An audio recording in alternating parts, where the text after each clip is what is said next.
is Good Morning Uganda.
Well, thank you so much for joining us. It is Good Morning Uganda, and my name is Olive Monica Najuma. It is wonderful to be here, and of course we are delighted that of all things you choose to start your morning with me, Olive Monica Najuma, and of course Chantal Oliver Candida, Jerome Paul Sonko, and Robert Chirabo Nyonyintono.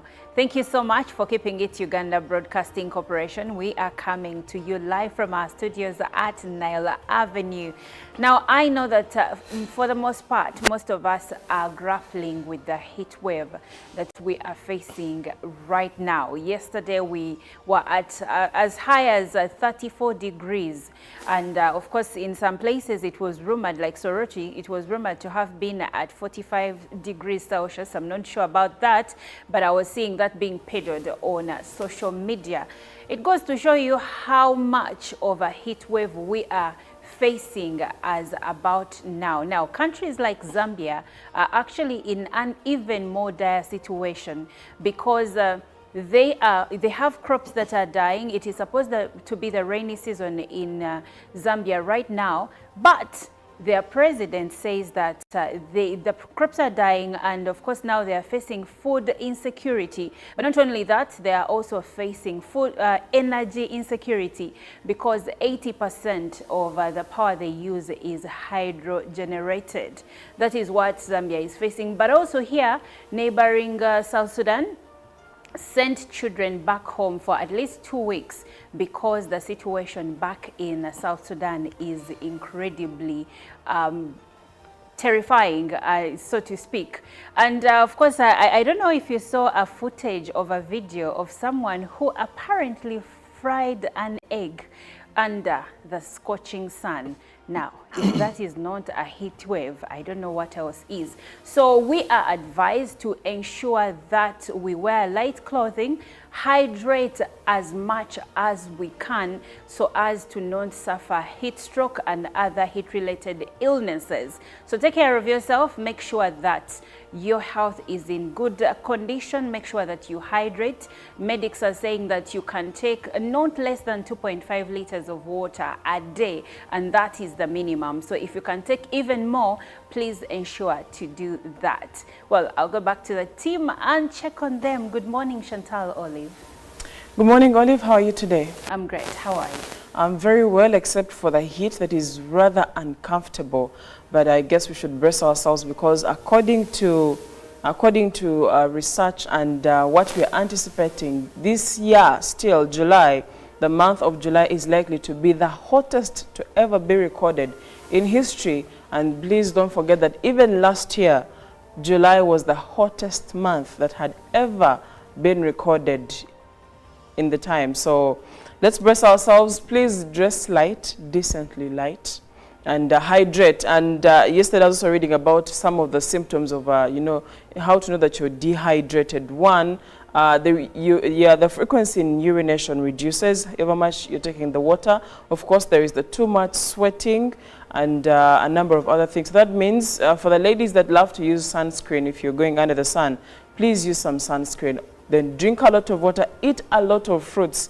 By the look of things at the moment, even the water alone may not be of much help. You have to couple it with other things that are meant to help keep your body hydrated. That's the only way you're going to be able to survive this heat. If you can stay away from the sun, please do, please. Yes, especially the sun after 10 a.m., between 10 a.m. and 5 p.m. If you can avoid it, please avoid it. But if you can't, like Chantal said, wear your sunscreen. By the way, you're supposed to wear your sunscreen even when you're indoors. But when you're outside, you should be wearing sunscreen every 2 hours. And of course, wear a hat if possible, so that you avoid, direct sun rays, from hitting your face. And of course, cover other parts of the body with sunscreen if they're not covered by your clothing. I know I'm speaking skincare here, but we all need it, because when you don't wear sunscreen, actually you expose yourself to... How affordable is it for the people in up country? Okay, first of all, when you don't wear sunscreen, you're exposing your body and your skin to skin cancer. So what we have right now with the heat wave should remind you to take care of yourself. So how affordable is sunscreen? It is in different price ranges, but depends on the brand that you are using. And of course, how much concentration of sunscreen do you need? You need at least 30 to 50% going upwards. Anything below, you're just wasting your time. But that's it. Good morning, Jerome Paul Sonko. Well, good morning to you, and good morning to our dear viewer, wherever you're catching us from. I should say we are live and you're on time to be with us this morning. Why I did ask about sunscreen is because I have not used it in my entire life. And you and me both. You've never as well. Yeah. So I wanted to know how affordable it is for Also, you should people. know that sunscreen has anti-aging components in it. So Okay. for the lady on your left, I Oh, well, don't it's know not why the she's only not thing with wearing it. anti-aging. You know, I haven't used it. So why I was really concerned, because when I hear sunscreen, I'm thinking about my auntie, my senga in Buikwe. How will they be able to get the sunscreen? But nonetheless, I think the heat levels, you've mentioned the 45% in Soroti. People in Hoima were experiencing heat at 38% yesterday. So you can easily see that it's increasing in different regions as well. And maybe for those who have been able to work in the UAE, most of them are used to this kind of heat. But for some of us who are never used to these temperature levels, you can easily see that not only are our bodies reacting, but I think even, headache is something that is moving around. There is also a certain wave of fatigue amongst many Ugandans as we speak.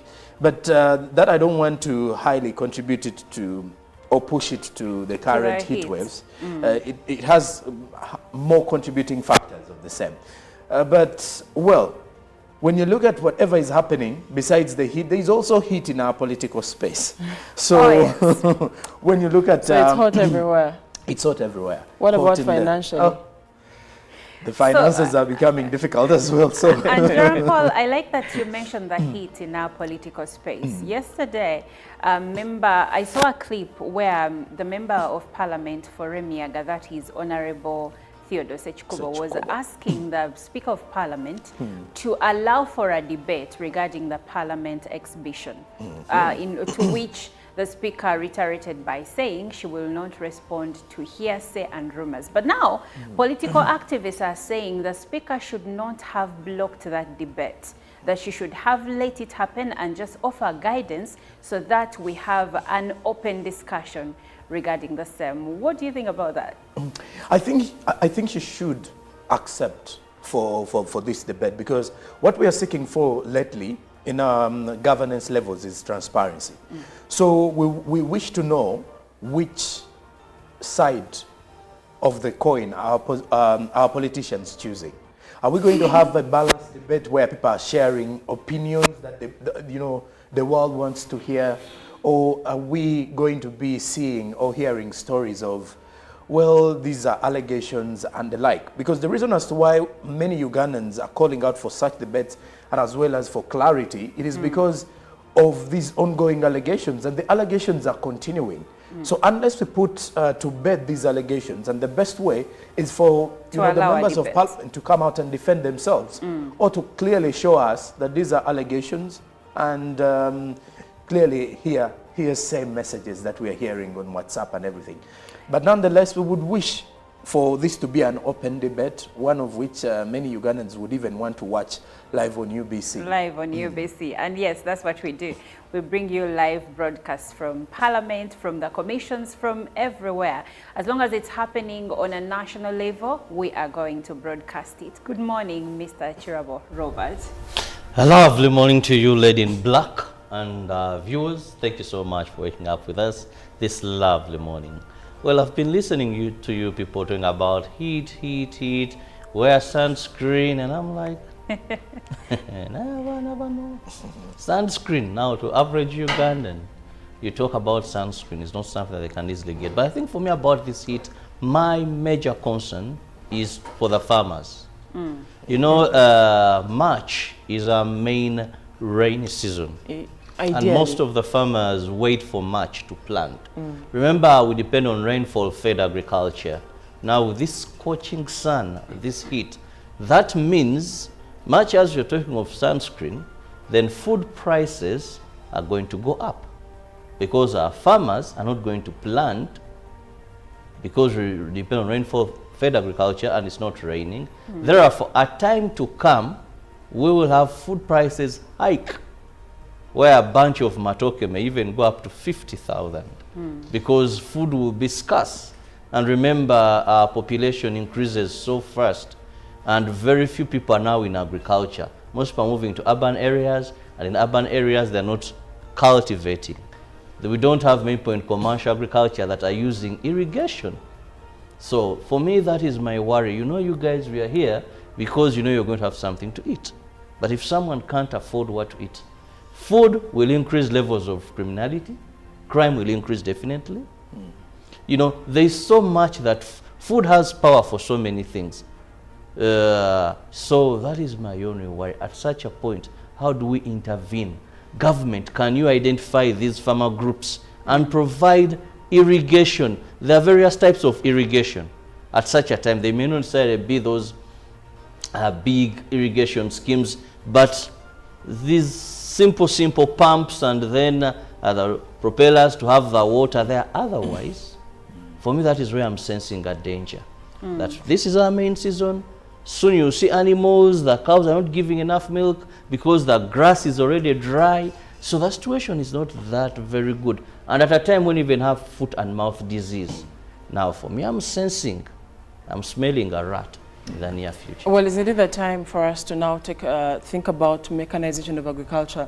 Because the biggest side of agriculture that has been mechanized has been on the part of the part of the operation side, where it's the clearing of the land. That's why we have a lot of it. But now we need to get deeper into where we're thinking of how do we have pumps that are going to help individuals who are into the agriculture sector. And I also think we now need to go further and reiterate the fact that we need to shift from subsistence farming to commercial farming and also employ non-rudimentary tools to enable us to have better produce. But also, I think conserving the environment needs to be something we need to prioritize now. Yes. People settling in wetlands, you get to realize that we are contributing greatly to this climate change. That's true, and it actually irks me when I see growth happening in an area and trees are being cut. We are supposed to preserve trees, and we are supposed to be planting even more trees in our compounds, in different places, so that we can actually avert the effects of global warming and climate change. So this conversation must be had, and we will continue having the same. But for now, we give you local news. And we'll begin with police and the search for the masterminder in the killing of the Ndiga clan leader. Now, police has doubled the banquet for a whistleblower who will voluntarily provide information on the whereabouts of Ruja Bosa Tabula, the mastermind in the killing of the Ndiga clan leader, Engineer Daniel Bosa. Despite the interrogations of the arrested 5 suspects, security have failed to get information about Tabula.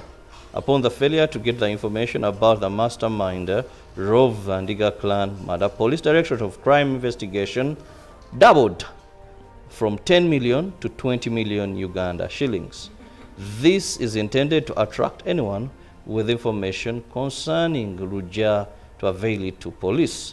The security efforts to get information from the arrested 5 about Luja as whereabouts have not yielded any fruits. The others were charged and remanded to Luzira prisons. The preliminary police investigations indicate that the wanted Luja Bosa Tabula got misunderstandings with the murdered Ndiga clan leader engineer Daniel Bosa in the Uganda traditional court known as a court ya Chisekwa. Meanwhile, police have raised a red flag over the sparking border theft. Over the past week, 8 incidents have been recorded and 4 cyclists killed. Police, through territorial commanders, have issued safety tips to enhance vigilancy of border cyclists. These are questioned of taking random passengers during late hours of night.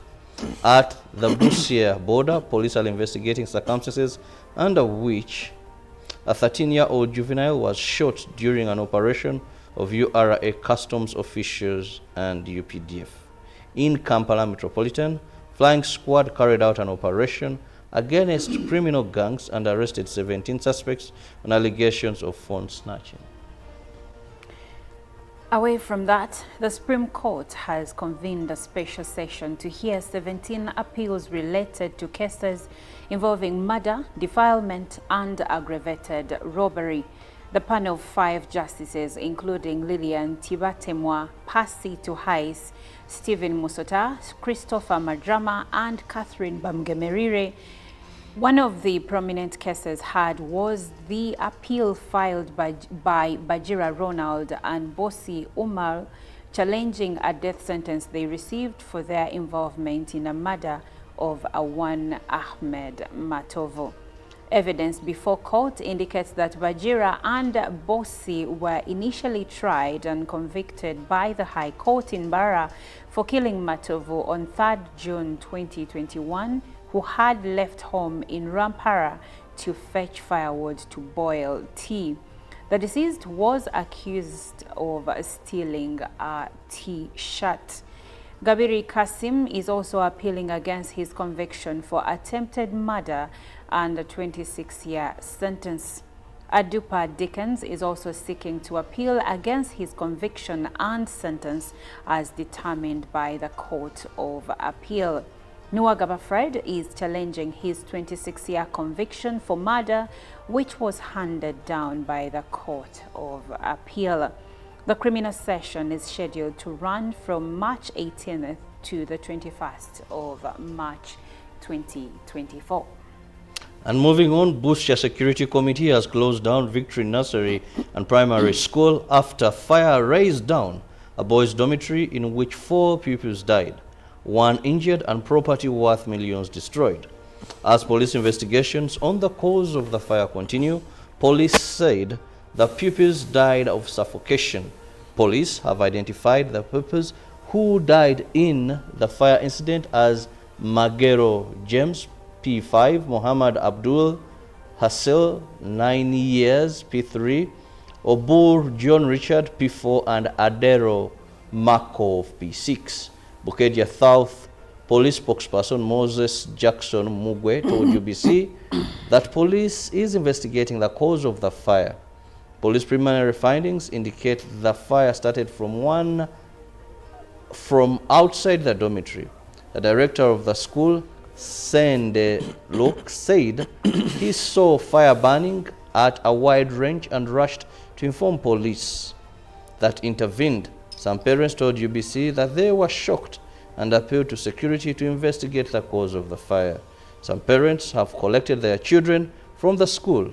The body of the deceased minors were at Busia Health Center 4 mortuary, while the injured victims were admitted at BMK Health Facility.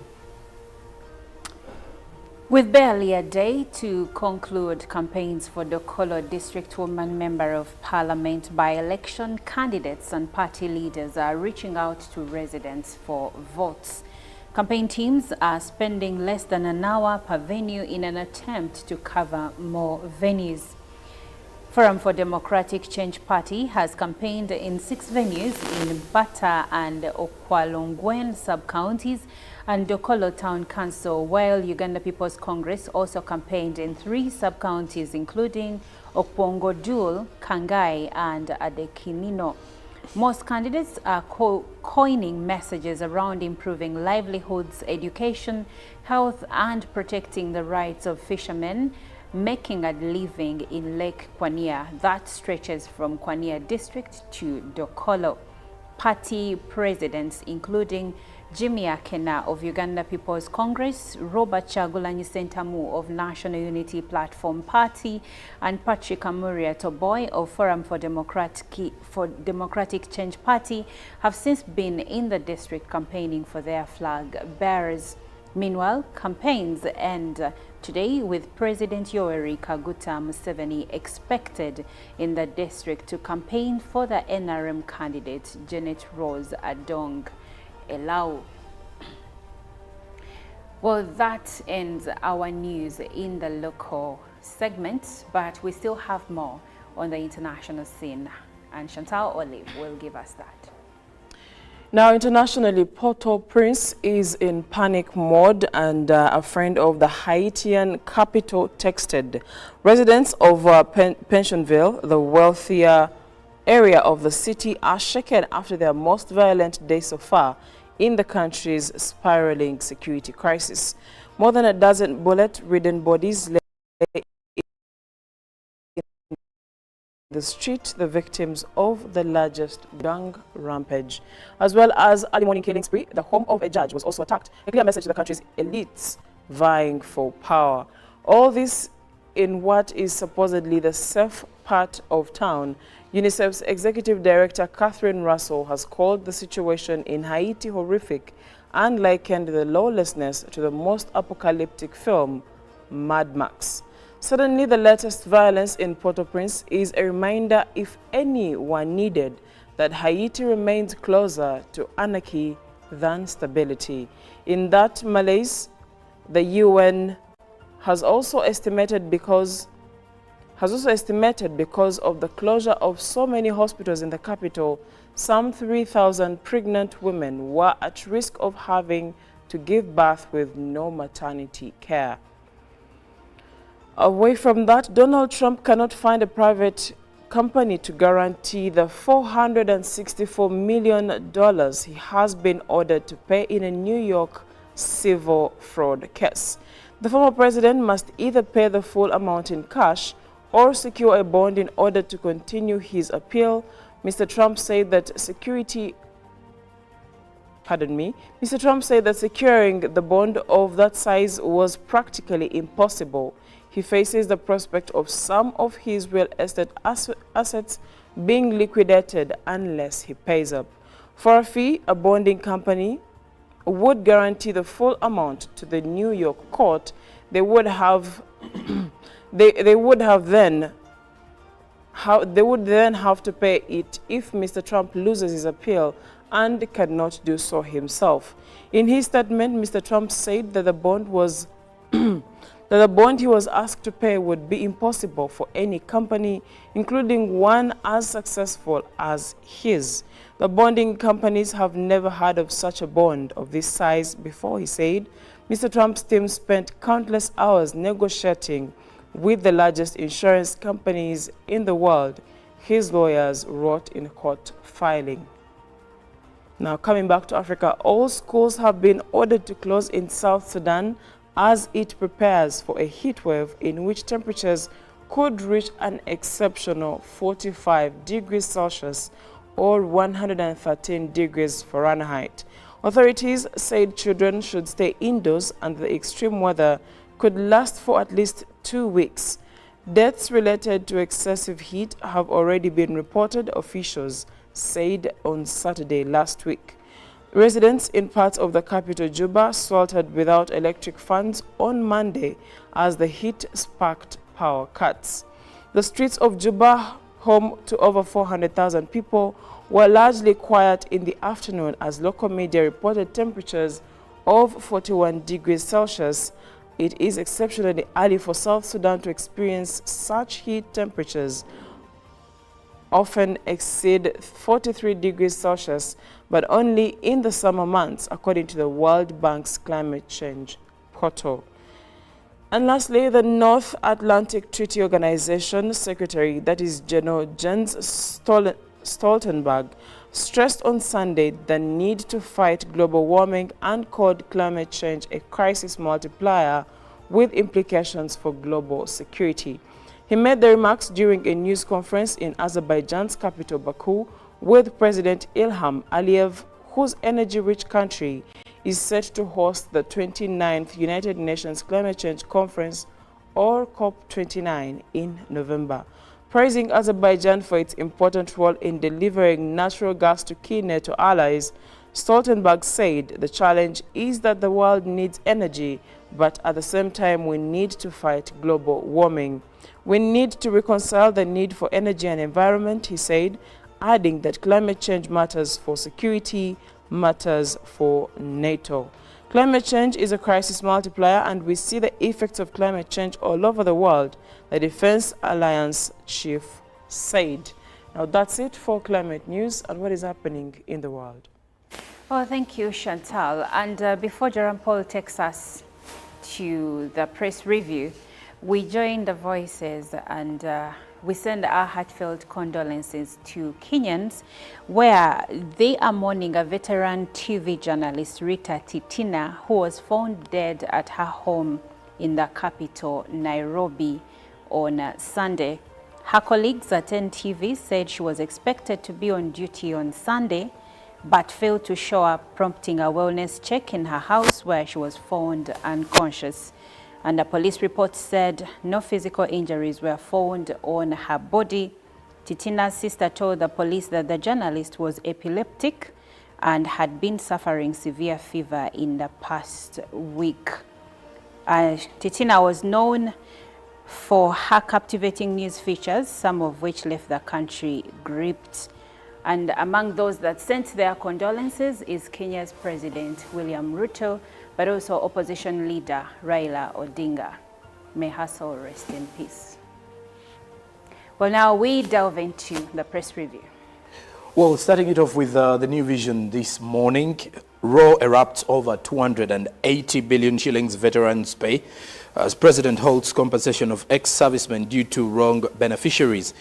Also, education, Makerere unveils multi-billion auditorium. And in the other news, Iron Sheets, forensics director testifies in Nandutu case. As in the other news, Chinese investor to set up 38 billion shillings factory. Also, Kumi RDC condemns attack on Kazimba. As in her vision, you can read about one woman's long journey to motherhood. Also, pastor jailed for defilement. Which pastor is that? Read about it now. There is a pictorial as President Museveni received the Duke of Edinburgh as they discuss matters investment. The Daily Monitor is highlighting something quite different. Army calls for calm amid terror threat. Also, marching orders. RCC, who criticized Parliament, hands over office. Pictorial of the RCC Burora at the front page of the Daily Monitor. Now, in the other news, the hurdles NUP faces in quest to recall Matthias Uga. Then government now pushes new car plates date to July. Also, pastor jailed 40 years for defilement. In the other news, it will get hotter in the coming days. Experts warn in matters regarding the ongoing heat wave. Now in the Rainbow magazine, St. Teresa Namilyango celebrates Women's Day. Now, Daily Nation in Kenya exposed shame of global trotting county officials as counties continue to operate against presidential directive. Then doctors' strike still on as talks collapse. As good news for content creators in Kenya. How about that? You can read more of the same in the Daily Nation. In matters education, secondary schools to get cash next week, according to the permanent secretary of the Ministry of Education in Kenya. Lastly, the newspaper, Samia scorecard Notable achievements in various fields were evident in President Samia Suluhu Hassan's 3 years in office, but it was not all smooth sailing, as there were some challenges too. Read about the 3 years of power and how she has achieved, what she has achieved, and some of the challenges as president in Tanzania. Then in the Rising Woman Citizen Series, how Lucy climbed the professional ladder one step at a time. Mining Training Center opened at Old Buzwanji Mine. Read about that in the Citizen as well. More of that with our press review today morning. Well, we will be taking a short break, but before we do that, we will leave you with Taras Riley with a song called Uganda. Good Morning Uganda continues. When we come back, we will be speaking to the deputy spokesperson for the UPDF about the ongoing terror alert that was issued by security agencies to Ugandans. Stay tuned.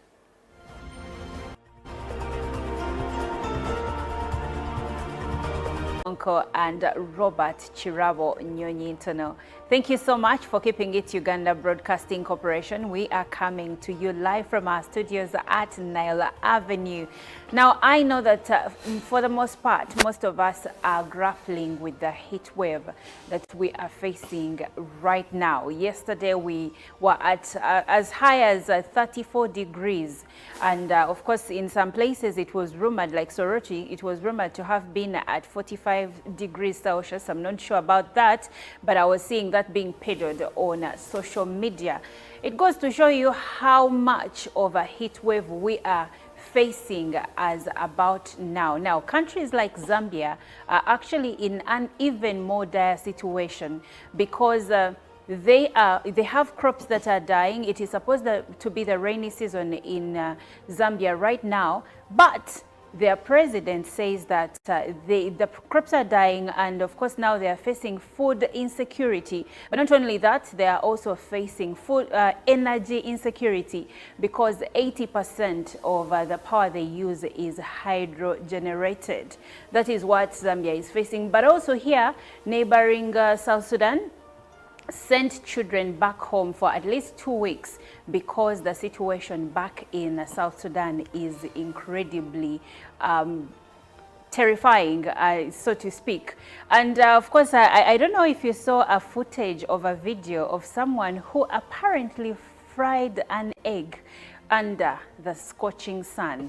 Now, if that is not a heat wave, I don't know what else is. So we are advised to ensure that we wear light clothing, hydrate as much as we can so as to not suffer heat stroke and other heat-related illnesses. So take care of yourself, make sure that your health is in good condition, make sure that you hydrate. Medics are saying that you can take not less than 2.5 liters of water a day, and that is the minimum. So if you can take even more, please ensure to do that. Well, I'll go back to the team and check on them. Good morning, Chantal Olive. Good morning, Olive. How are you today? I'm great. How are you? I'm very well, except for the heat that is rather uncomfortable. But I guess we should brace ourselves because according to research and what we are anticipating, this year, still July, the month of July is likely to be the hottest to ever be recorded in history. And please don't forget that even last year, July was the hottest month that had ever been recorded in the time. So let's brace ourselves. Please dress light, decently light, and hydrate. And yesterday I was also reading about some of the symptoms of, you know, how to know that you're dehydrated. One, the frequency in urination reduces however much you're taking the water. Of course, there is the too much sweating and a number of other things. That means for the ladies that love to use sunscreen, if you're going under the sun, please use some sunscreen. Then drink a lot of water, eat a lot of fruits. By the look of things at the moment, even the water alone.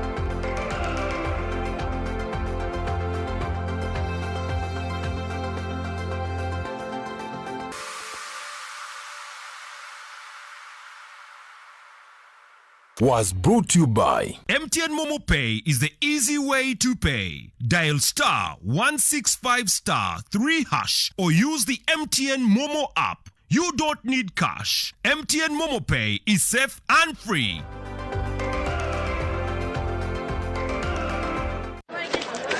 Juko. Yo. Wachikuwa. Check the shopping, man. What's your secret? Haven't you heard of the parish development model, PDM? Yes, I did, but I thought it was just a talk. No, Sebatia. It is real. I and a few friends together formed a circle, accessed money from the PDM, invested in a poultry project, and now things are moving. Juko. I thought I was one of your friends. You are. But you left me behind. I didn't leave you in poverty. But what you do, just visit your LC2 chairperson and your parish chief and start a economic transformation. Just like that.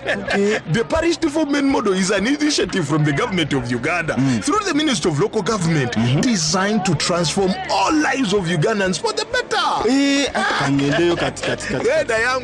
PDM, my parish, my development, my life.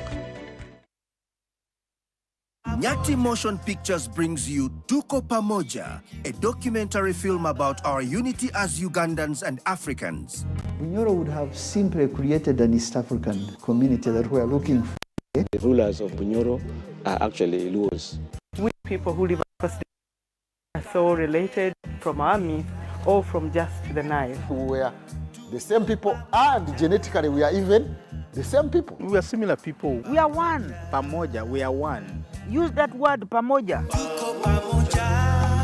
Premiering every week from 3rd February to June 2024 at the National Theatre and Indere Center. Daily screenings are from 4th February to June 2024 at Ham's Cinemax and the National Theatre. To get a ticket, call 0778 787 660. Tuko Pamoja?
Taking care of your bones is like giving your body a solid foundation for a healthy and active life. And now, let's dive into practical advice that you can easily weave into your daily routine, ensuring your bones stay strong and support you every step of the way. Number 1. Quit calcium intake. Calcium is crucial for bone health. Include calcium-rich foods in your diet, such as dairy products, leafy green vegetables, tofu, and fortified foods. If needed, consider calcium supplements, but consult with your healthcare provider first. Number 2. Vitamin D. Vitamin D is necessary for the absorption of calcium. Spend time outdoors to get natural sunlight and include vitamin D-rich foods in your diet, such as fatty fish, egg yolks, and fortified. If necessary, your healthcare provider may recommend vitamin D supplements. Number 3. Regular weight-bearing exercise. Engage in weight-bearing exercises like walking, jogging, dancing, or strength training. These activities help stimulate bone formation and maintain bone density. Number 4. Quit smoking. Smoking has been linked to lower bone density, and an increased risk of fractures. Quitting smoking is beneficial for overall health, including bone health. Number 5, limit alcohol consumption. Excessive alcohol consumption can negatively impact bone health. If you drink alcohol, do so in moderation. The recommended limit is 1 drink per day for women and 2 drinks or less per day for men. Number 6, maintain a healthy body weight. Being underweight can contribute to bone loss, so it's important to maintain a healthy body weight. However, extreme dieting or excessive weight loss can also be detrimental to bone health, so aim for a balanced approach. Number 7, bone density testing. Discuss with your healthcare provider if you should have a bone density test to assess your risk for osteoporosis. The results can help guide interventions to prevent bone loss. Number 8, monitor medications. Some medications, such as certain steroids and certain anticonvulsants, can affect bone health. If you are on long-term medication, discuss potential effects on bone density with your healthcare provider. Number 9, balance and fall prevention. Take steps to prevent falls, as fractures can significantly impact bone health. This includes maintaining a clutter-free home, using handrails, wearing appropriate footwear, and addressing any issues with balance. Number 10, healthy diet. Ensure a well-balanced diet that includes an adequate intake of nutrients essential for bone health, such as magnesium, phosphorus, vitamin K, and vitamin C. Your bones support you every day. Now, it's time to give them the care they deserve. As you embark on this journey, know that a commitment to bone health is a gift to your future self, a promise of strength, resilience, and a life well lived. Thanks for joining us today. This program is produced by Sani Productions, powered by UBC TV, inspiring Uganda.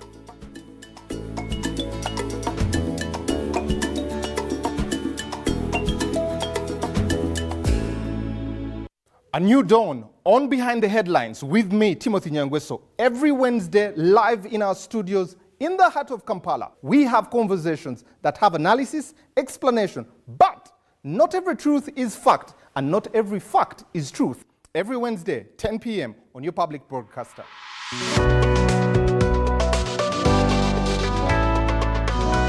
All on your public broadcaster. UBC, inspiring Uganda. The cardinal role of a government is maintaining law and order, safeguarding citizens' rights, and providing essential public goods and services. Throughout its tenure, the government has consistently upheld these principles. This foundation creates an environment conducive to delivering crucial social services to citizens through diverse approaches such as taxation, strategic budgeting, and effective policy implementation.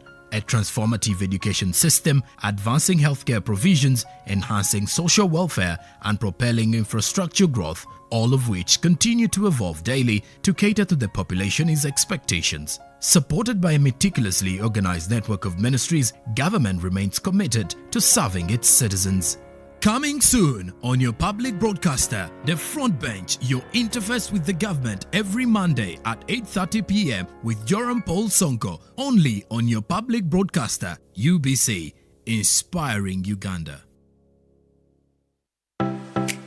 UBC is the national public broadcaster. We educate, inform, entertain, and inspire our audiences.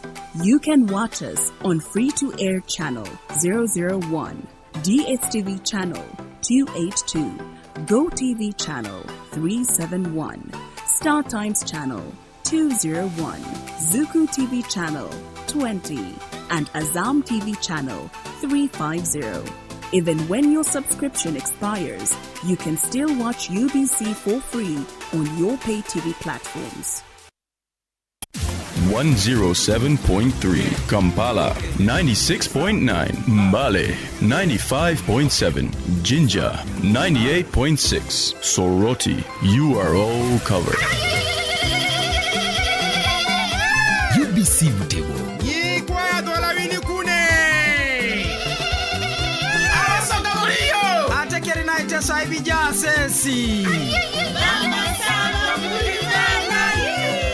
UBC Mutego.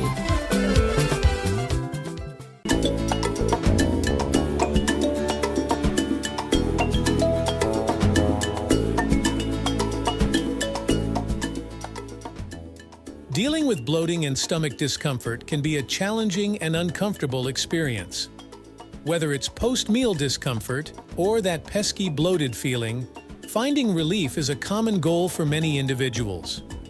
Get ready to kick bloating to the curb with a set of exercises designed to bring relief to your stomach. No fancy equipment needed, just your dedication and a desire for that amazing post-exercise bliss. Your journey to a happier tummy starts now. Let's get moving. Number 1. Walking. A post-meal walk. Not only encourages gentle movement in your abdomen, but also helps activate your digestive muscles. The rhythmic motion of walking aids in the natural contractions of the digestive tract, facilitating smoother digestion and reducing the chances of bloating. Number 2. Deep breathing. Deep breathing engages your diaphragm, promoting relaxation and reducing the stress response. Stress can contribute to bloating, so practicing deep breathing helps create a calming effect, supporting optimal digestion and potentially alleviating bloating. Number 3. Cycling. Whether cycling outdoors or on a stationary bike, the continuous pedaling engages core muscles. This engagement helps stimulate blood circulation in the abdominal area, promoting digestive efficiency and reducing bloating. Number 4. Abdominal massage. By using gentle circular motions in a clockwise direction, you're not only increasing blood flow but also encouraging the movement of gas through the intestines. This can be particularly beneficial for those experiencing discomfort due to trapped gas. Number 5. Plank pose. Holding a plank engages multiple muscle groups, including the core. This activation supports the digestive organs and enhances muscle tone, potentially aiding in digestion and reducing feelings of bloating. Number 6. Pelvic tilts. This exercise involves controlled movement of the pelvis, activating muscles in the lower abdomen. It enhances flexibility and promotes gentle massage-like effects, potentially assisting in relieving tension and bloating. Number 7. Leg raises. Lying on your back and lifting your legs engages the lower abdominal muscles. This movement increases blood circulation in the area, promoting digestive health and potentially reducing bloating. Number 8. Bicycle crunches. The twisting and cycling motion in this exercise engage the entire core, including oblique muscles. This can enhance the efficiency of the digestive process, potentially providing relief from bloating. Number 9. Pilates. Pilates focuses on controlled movements and core strength. Many exercises involve precise muscle engagement, supporting the abdominal region and potentially improving digestion, reducing bloating over time. Number 10. Aerobic exercises, brisk walking, jogging, or dancing. During aerobic exercises, increase heart rate and stimulate blood circulation throughout the body, including the abdominal area. This enhanced blood flow supports optimal digestion, reducing the likelihood of bloating. Incorporating these exercises into your routine not only provides physical benefits, but also encourages a holistic approach to digestive health. As always, it's essential to listen to your body and consult with a healthcare professional for personalized advice. Thanks for tuning in. Remember, this program is produced by Sani Productions, powered by UBC TV, inspiring Uganda.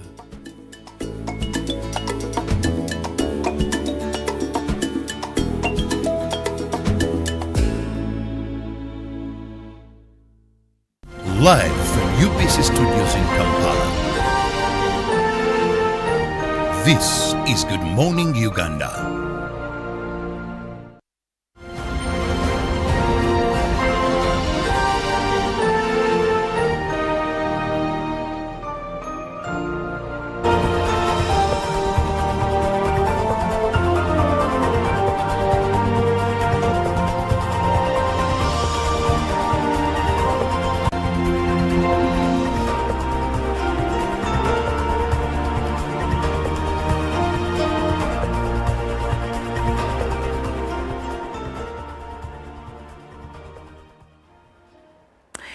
Well, it is a beautiful morning. According to the weather forecast, the sun was supposed to be out this morning by 7:01. And as sure as that is, it is already shining bright outside. I don't know which area you're seeing us from. If you're within Uganda, then you know that we've been grappling with a constant heat wave. But of course, if you're out of the country right now, I'm sure you're jubilating because we now get to feel what you feel in the summer months in some of the countries in the diaspora. Well, my name is Olive Monica Najuma, and I'm joined by Chirabo Robert Nyonyintono. We are expecting to have a conversation with the deputy spokesperson of the Uganda People's Defense Forces regarding the terror alert that was issued yesterday. Now, according to the UPDF, they issued a terror alert in Uganda, citing that members of the ADF are planning to deploy terror cells in urban centers and places of worship and public gatherings to cause mayhem.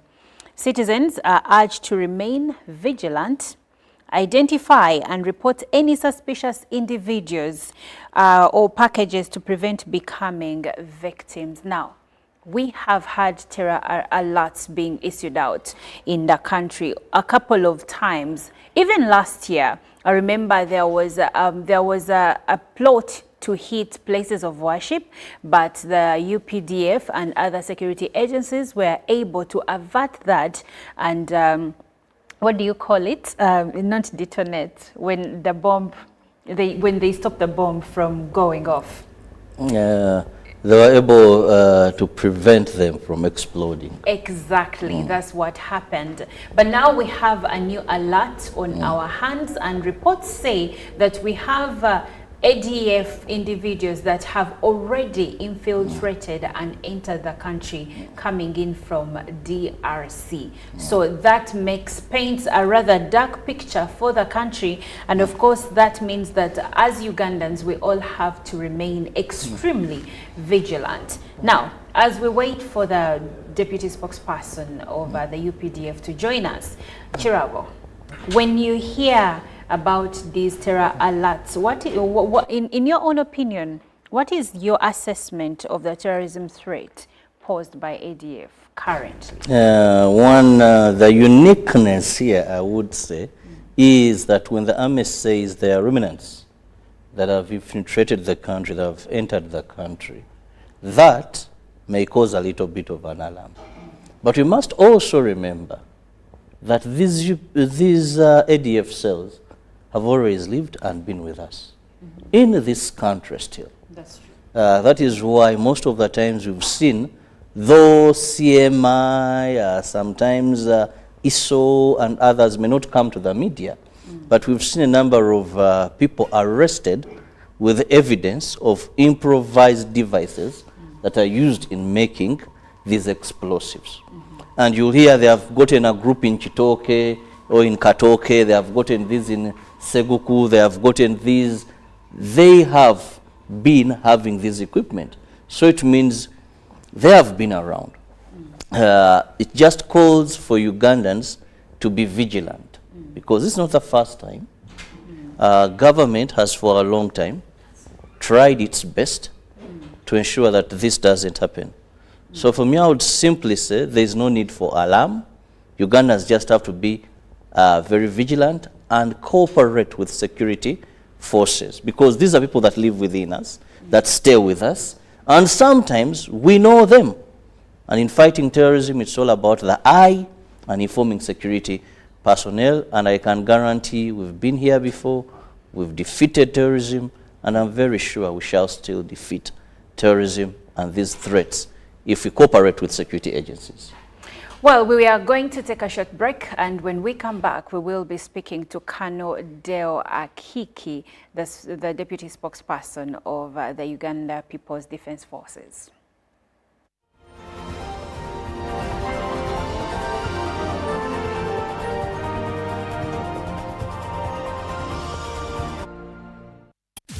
.3 Kampala, 96.9 Mbale, 95.7 Jinja, 98.6 Soroti. You are all covered. UBC Butego. Yikwa dola wini kune. Arasonga muriyo. Atekeri na itesa ibija sesi. UBC Butego. UBC is the national public broadcaster. We educate, inform, entertain, and inspire our audiences. You can watch us on free-to-air channel 001, DSTV channel 282, GoTV channel 371, Star Times channel 201, Zuku TV channel 20, and Azam TV channel 350. Even when your subscription expires, you can still watch UBC for free on your pay TV platforms.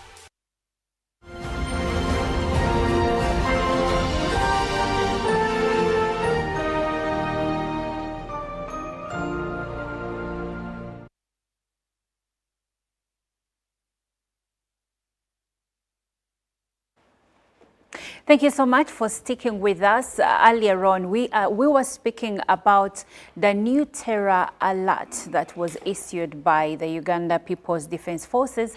And like I had mentioned, we would be joined, and now we have been joined by the deputy spokesperson of the Uganda People's Defense Forces, that is Colonel Deo Akiki, to speak about the issue of terrorism and, of course, the threat that encompasses and what the country is supposed to do in order to ensure that we remain safe and that we also avert any terror attacks on our land, that is Uganda.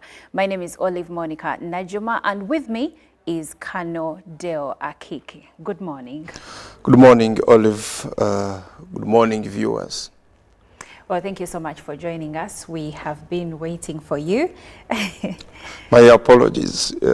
Namugongo Road is under construction, and I think I made a wrong estimation. And in the military, if you make wrong estimates, you lose the war. That's right. I must accept I lost the war this morning, but not the battle. They say better late than never. Okay, and yes, it's better to lose the war. Is it to lose the battle than the war, or the other way around? The war is a bigger one. The war is the bigger one. So this time you've lost the war. But we still have hope. Anyway, Colonel Deo, let's just dive right through it. There is a terror alert on our hands. We have been informed that the individuals from the ADF that have already infiltrated and entered the country. So for someone out there, they're wondering what the current assessment of the terrorism threat posed by ADF to the country looks like at this moment. Number one, Ugandans have to appreciate the fact that before warned is before armed. We got calls from some circles about these warnings. Others like, why don't you stop this before it happens? Unfortunately, terrorism is a tricky kind of a situation whereby you may not even the Americans who have been fighting terrorism for quite long with all the technologies up to date, they keep issuing terror alerts, including on our own country and other countries and their country. So it is an amorphous, it is something that we have to keep fighting, but we can assess it at a certain level. Of course, at some point, terrorism in Uganda was at a very, very high end. We fought all types of battles with ADF, with LRA, and we brought it down to a certain level. But we had 20 years inside the DRC with ADF planning, recruiting, planting food, and kind of growing without any interruption until the Excellencies, the two presidents, reached an understanding and were given the opportunity to operate inside Congo. And we have been in Congo for now some 3 years, and the fruits are there. The main thrust of the ADF has been hit, both using strategic airstrikes and our own ground troops picking up some of them, and sometimes really hit hard. And once such an operation happens and the ADF is hit hard, it always thinks of proving a point or doing retaliatory attacks, revenge attacks, like we saw some time back in late October, the attack in Kasese. Yes. On tourists and those traders in Elore and so on. And it was managed. And thank God, the second attempt was thwarted. And that's where we killed Kamusi and captured Njovu, who is being tried in courts of law now.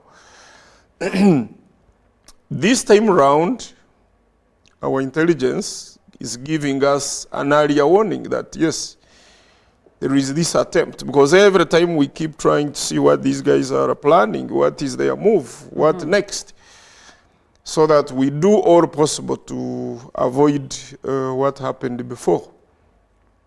I'm not telling Ugandans that anything cannot happen. Something may happen. Yes.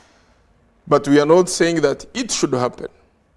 And we are doing all possible to make sure that nothing happens. But the big message is this can't be done by UPDF alone. It can't be done by the police alone. It can't be done by any security organ or any technology without the involvement of the people.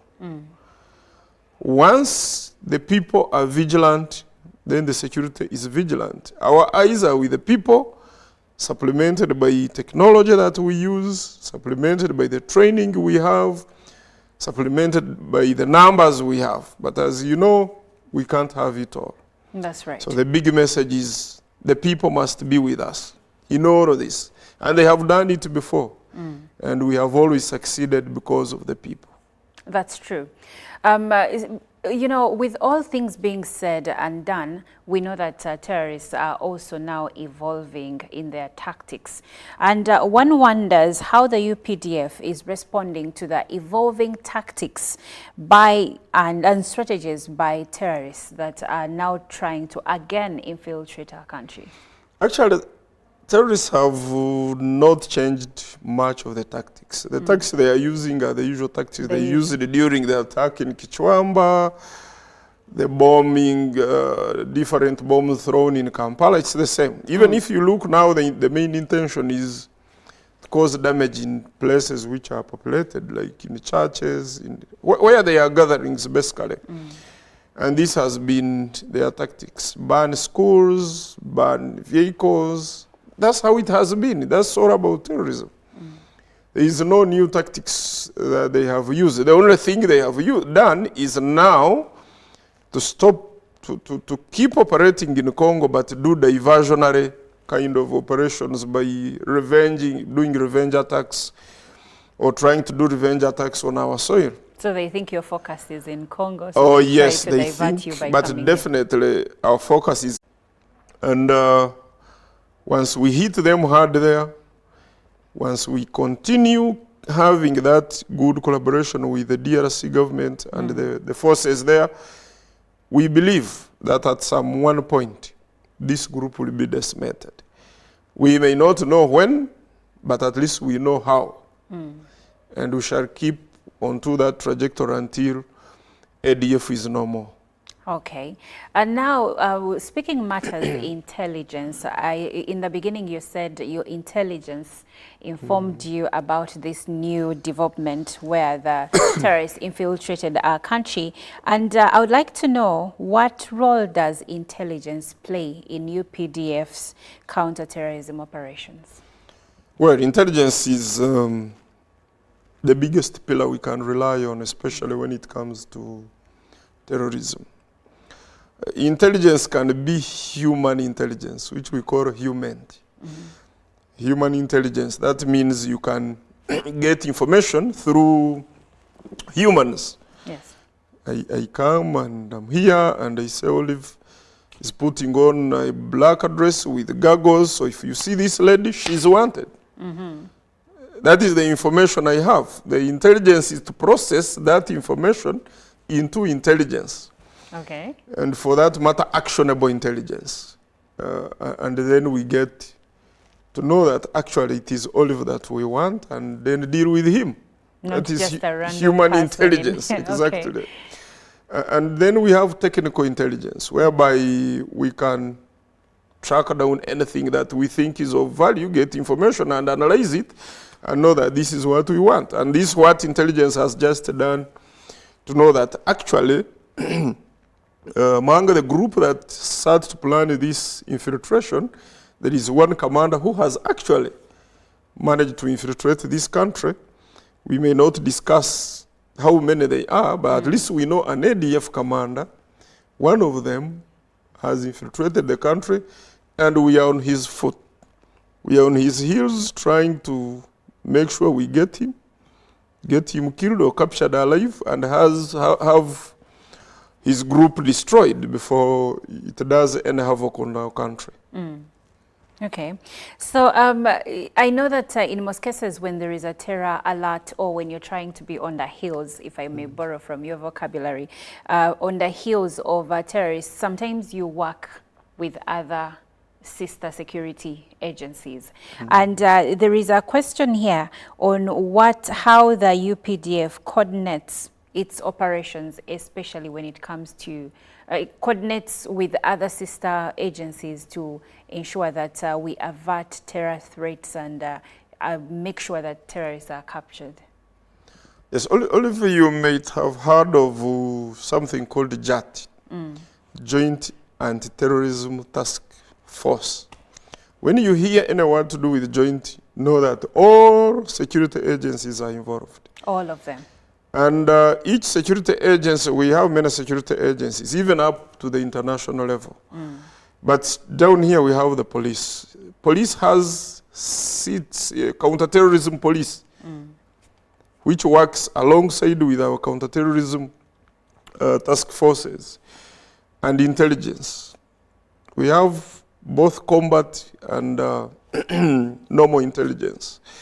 So all of these, we have internal security organization, because sometimes military intelligence may not only be, they want to pick intelligence about terrorism.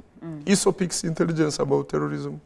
ESO picks intelligence from terrorism being planned outside the country. That is external security organization. We have other collaborative measures with our neighboring countries. We have fusion cells of intelligence, like especially on our western border.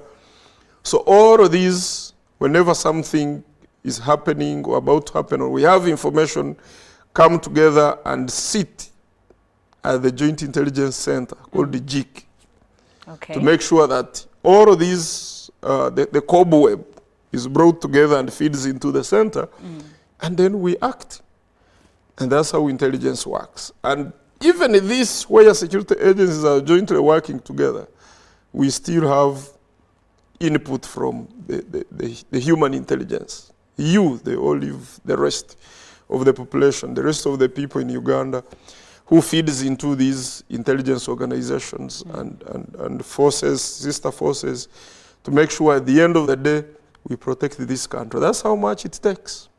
I remember last year there was a case where neighbors in Makindye alerted security that they had this neighbor who would come in late in the night, doesn't have a basin, they don't see him cooking or getting out to take a shower. And when security agencies went there, indeed, he had explosives, he had objects that make explosive devices. And so when you say human intelligence, I understand now where you're coming from. Kudos to the people of Machindia. That was typical human intelligence, what we call human. Okay. And if it was not them, because probably nobody, you cannot deploy a soldier, a police person, or an intelligence person on every house. But if you see such a thing, and this is the big message really we are sending out, let everybody be a watchkeeper of another person. But now Americans have that saying that see something, say something. Say something, say something. Yes, let's use that. We don't see something that is strange and then we keep quiet. But now, Kanodeo, in as much as that is very important, and I know that we all need to play our part, wouldn't it be a bit difficult in, especially, for instance, we live in gated communities, and in most cases, you don't even know who your next door neighbor is. So in that instance, you should know this time. I know, you right? Know. I know.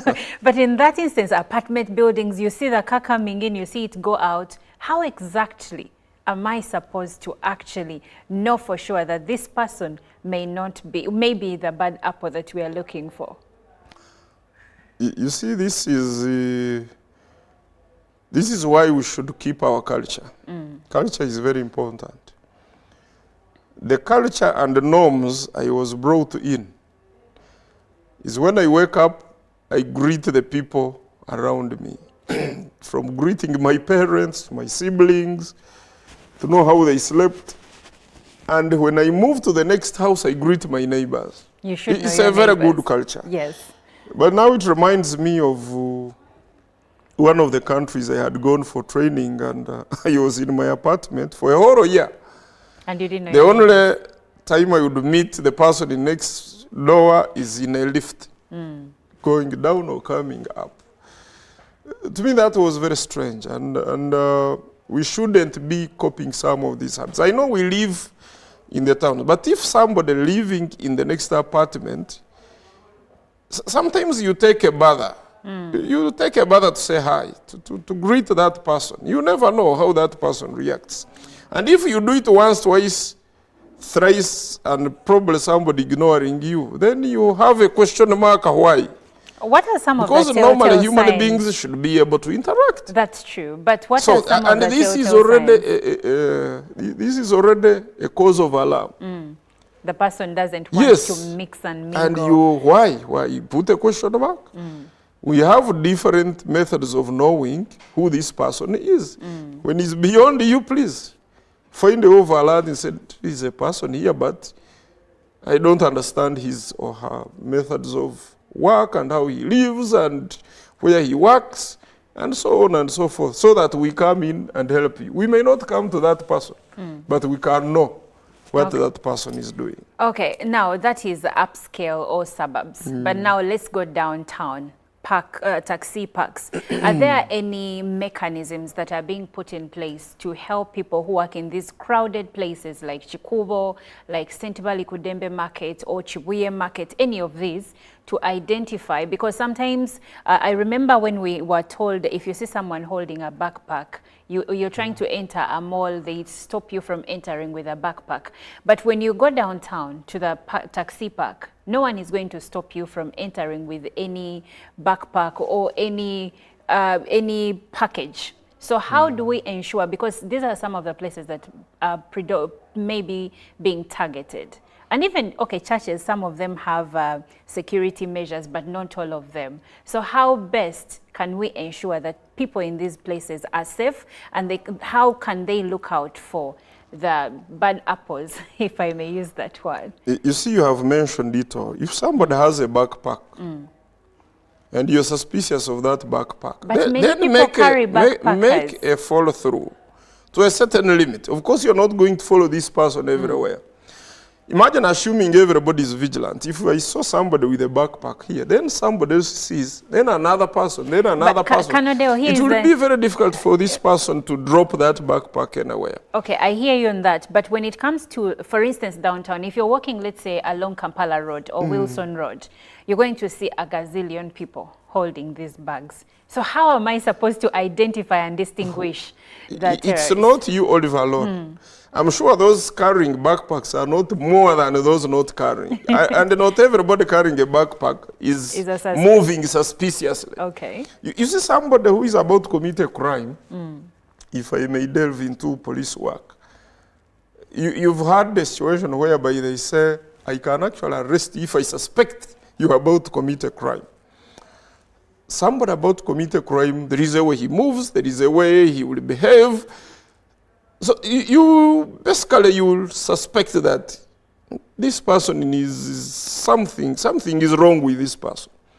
Those are the characters we call upon people to look at. Actually, I think another time as security is the sensitization. I know police does a lot of policy, community policing and talking about crime and so on, and that is good. I think we need to up that so that people know how to identify somebody who is suspicious, who is a suspect. Two is, of course, in these areas there is always intelligence. Intelligence serves to know what is happening in Chikubo, it may not be UPDF, it may be police, it may be so, it may be you yourself, or if you can be an intelligence person in your way of doing things. And this has been done several times, and that's why Chikubo, despite being a very huge target, it has continued to do its work without any interruptions. Security tries as much as possible to make sure these places are safe. It has not been easy. You see, when people see the prevailing situation, they may think we are simply lucky. No, we are not simply lucky. We are doing our job, and we try to do our job thoroughly well. And we think if only the continued request of vigilance from the citizens will only improve, will continue to block these bad elements from doing any harm to Ugandans and their property. Well, in doing your job, Colonel Dale, and of course the other sister agencies, what are some of the main challenges you encounter as you try to avert terrorism threats and attacks? Of course, security has gets challenges here and there. Challenge number one, I would think, is the laissez-faire character of our people. Laissez-faire, I don't know which local word I can use. Tebefira. Tebefira, they don't care. Yes. For them, as long as life is happening, they can go to a club and, have their fun. They rarely think about security. In some countries, immediately you enter, for example, a train, you will see everybody bothering to know who is this person. You may not see it physically like somebody is asking you, but you will see somebody is cautious. You're like, who is this entering the train? You would see it in her face or his face. So Ugandans, sometimes they see things that surely they should have reported and they don't report. That is challenge number one. But with sensitization, of course, Ugandans are not as the way they were the other day. Number two is our numbers in terms of security. Especially on the side of, for example, police. I'm not sure up to now. I think one policeman in Uganda should be policing quite a lot of people, maybe 1,000. I don't know those standards, but they have a standard they should be, they have a number they should be in order to police this country. So those numbers, we have not yet reached there. That's why several times you see we are being called upon as UPDF to come and augment the efforts of police. And for UPDF, yes, we are doing our job. But sometimes our job can't only be to protect our borders when we know that we have less number of police inside the country, and that's why you hear of Operation Tokora. We have to have detachments around the city to augment the work of the police. So I think, but with time, with our economy growing day and night, we shall reach there. Now, Colonel Deo, as we close, you know that the world has become a global village and technology has become a big part of our existence. So as we wind up, how does the UPDF plus all these other sister agencies that you mentioned involve technology in their intelligence and all the situations that are surrounding terrorism? Well, I'm not going to mention the technology we use in gathering intelligence. That would be giving free information to ADF and our enemies. But what I want to assure Ugandans is the UPDF and our sister security agencies have grown both in leaps and bounds in as far as technology is concerned.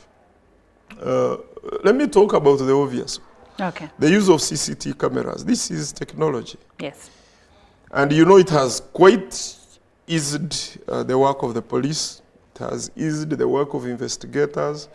So these cameras is one of the best things that this country has come to get. You have known that, we have known that one of the commanders of ADF has entered the country, not because we were seeing him from Congo, amepita wapi, ameingia wapi, where has he entered, where has he gone? No, it's just because of technology. So we can have that technology where we can know where Oliver is at what time. Okay, okay.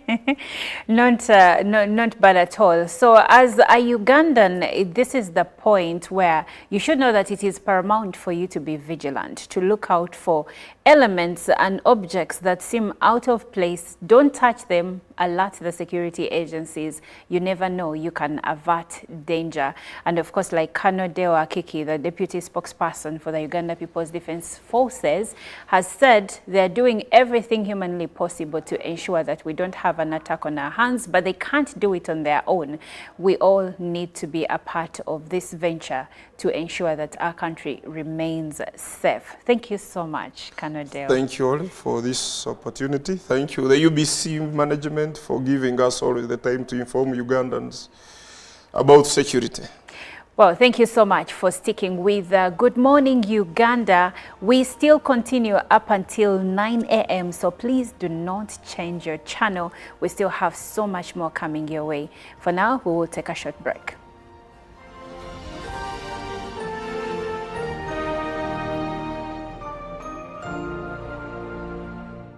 Live from UBC Studios in Kampala, this is Good Morning Uganda.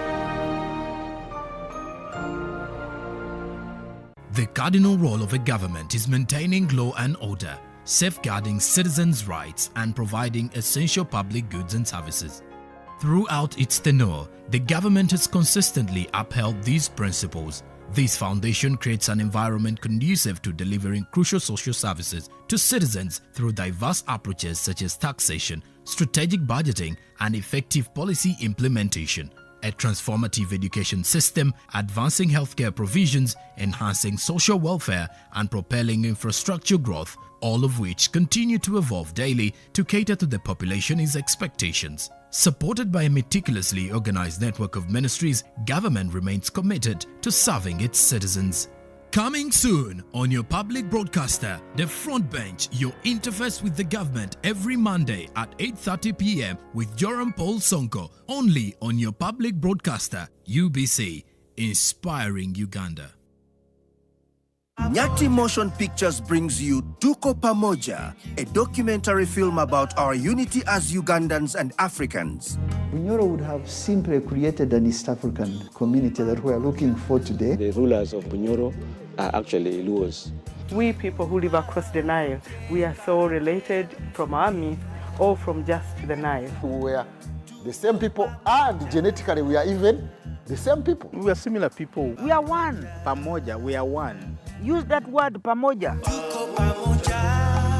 Premiering every week from 3rd February to June 2024 at the National Theatre and Indere Center. Daily screenings are from 4th February to June 2024 at Ham Cinemax and the National Theatre. To get a ticket, call 0778 787 660.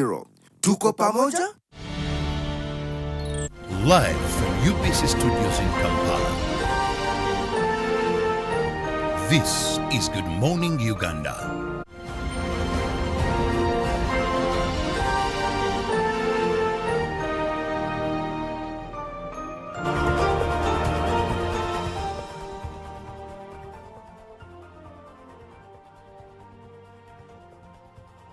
Hello there, welcome along to our business updates this morning. I'm Joram Paul Sonko. Now, our main focus this time around is going to kick off from the world of coffee. The coffee industry, especially around eastern Uganda, is Not happy with the news that I have this morning, because according to details coming in, do reveal that Arabica coffee was trading at highs last recorded about 2 years back in Uganda district on Monday, with a kilogram of the beans or clean going for 12,000. I did mention Eastern Uganda, but well, I'll be talking matters Western Uganda entirely. Now, this shows an increase from 11,000 Ugandan shillings for a kilo last week. That is, and then also 10,000 Ugandan shillings in mid-February. In February, a kilo of Arabica coffee would go for 10,200 shillings. Now, it did increase to 11,000 at the beginning of this month of March. So you can easily see there's an increment from 10,000 to 11,000. There's an increment of 1,000 Ugandan shillings on a kilo of Arabica coffee. However, the beans cost 11,000 in Kashangura town. That is Kagongo division in Uganda municipality. And besides that, Arabica coffee beans hit record highs of 12,000 Ugandan shillings in mid-2022, 2 years back. If you're to go back into how much Arabica coffee was this high, it was 12,000 in 2022. Now it is a kilogram is selling at 11,000 Ugandan shillings in Western Uganda and pretty much in Uganda district. Now, when you look at this, after 2022, where it had actually hiked to 12,000 Ugandan shillings, it had then dropped to 8,000 Ugandan shillings then. And at the start of December 2023, it was around the same price of 8,000 Ugandan shillings. February saw the price hike to 10,000 Ugandan shillings. That is about 2,000 Ugandan shillings from January 2024 to February. And then mid-February 2023, saw the same kilogram of Arabica coffee run to 10,200 Ugandan shillings. But as of now, as we speak, according to the latest figures, as of yesterday, the trading saw Arabica coffee go for 11,000 Ugandan shillings. Will we be able to see it increase 12,000 to 12,000 Ugandan shillings? Well, we shall definitely be there to give you more details of the same. But of course, this is where the most of the worry is for those dealing in coffee. The increase of these prices, especially not only for the consumers, but those who are engaging in selling of the coffee. Because when you look at the market, at times the farmers never earn much from the hiking of these prices. It's normally the middlemen who earn relatively bigger when it comes to setting the price for the coffee. Now, also, when you look at this, although Arabica coffee harvest season is midway, the quantities coming to the market are minimal and dwindling, according to Gerard Mubangizi, who is one of the coffee dealers in Uganda municipality. Apollo Bingirwa attributed this to climate change impacts, and also explaining that the district received a lot of rain during the flowering stage, which hurt the crop, leading to low production. Now, Arabica coffee requires sunny spells for a good crop, he added, and according to what we are in currently, it will be a better opportunity for Arabica coffee farmers, because it does require a sunny spell, and we are likely, or we are expecting more of the sunny weather till mid-July 2024.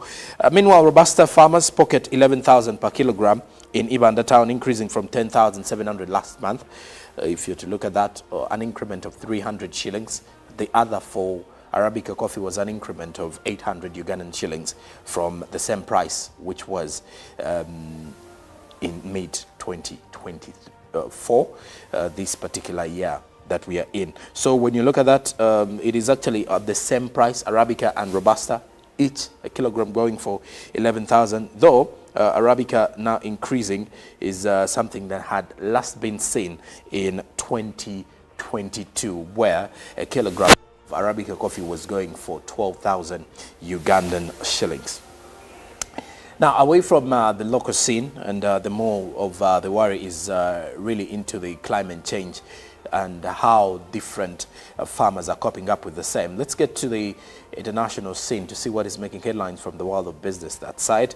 As Commercial Bank of Ethiopia glitch lets customers withdraw millions of money. Now, Ethiopia's biggest commercial bank is scrambling to recoup large sums of money withdrawn by customers after a systems glitch in the country. Now, the customers discovered early on Saturday that they would take out more cash than they had in their accounts at the commercial bank. You can only imagine if such an occurrence does happen in Uganda, how many would be withdrawing. Even those with dormant accounts would definitely be picking up different sums of money.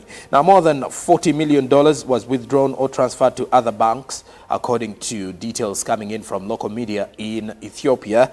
It took several hours for the institution to freeze the transactions, and of course many had already withdrawn, as others had already transferred millions of dollars, or thousands of dollars, if I'm to put it in that way, to different bank accounts in Ethiopia. $40 million was lost from the same. Much of the money was withdrawn from state-owned CBE by students. The bank president, Abi Sano, revealed that yesterday. The news on the glitch spread across universities largely via messaging apps and phones. Long lines formed at campus ATMs with a student in Western Ethiopia, revealing to some of the reporters that people are withdrawing money until police officers arrived on campus to stop them from withdrawing. Of course, you can easily see how many were getting the money and how quick many were withdrawing even the money that they did not have onto their own accounts. And that is not anything that you would wish for any commercial bank, because you can only imagine the losses that they have to cope up with in the coming months of 2024. Now, lastly, from the world of business, we look at the forex market to see how different currencies were faring by close of business Monday evening.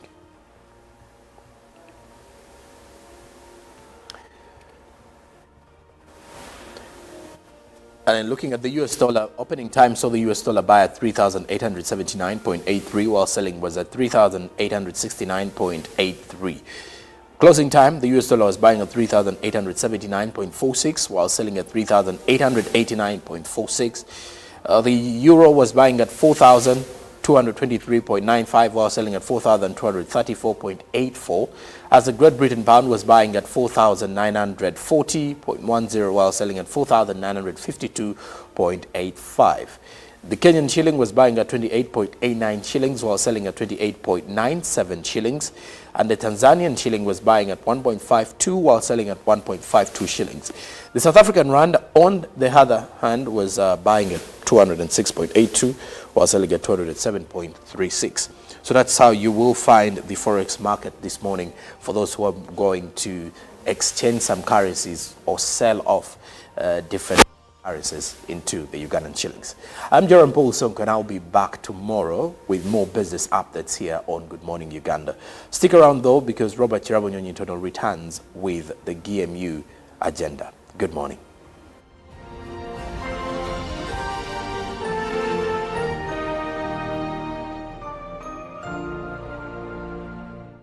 Live from UBC Studios in Kampala. This is Good Morning Uganda. Pick of the day on UBC.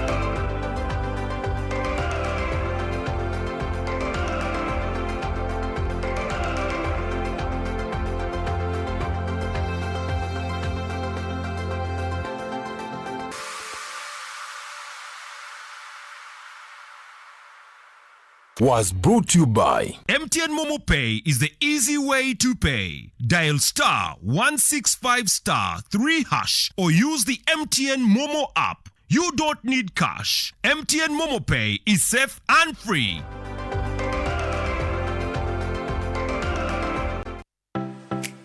UBC is the national public broadcaster. We educate, inform, entertain, and inspire our audiences. You can watch us on free-to-air channel 001, DSTV channel 282, GoTV channel 371, Star Times channel 201, Zuku TV channel 20, and Azam TV channel 350. Even when your subscription expires, you can still watch UBC for free on your pay TV platforms. Nyati Motion Pictures brings you Tuko Pamoja, a documentary film about our unity as Ugandans and Africans. Bunyoro would have simply created an East African community that we are looking for today. The rulers of Bunyoro are actually Luos.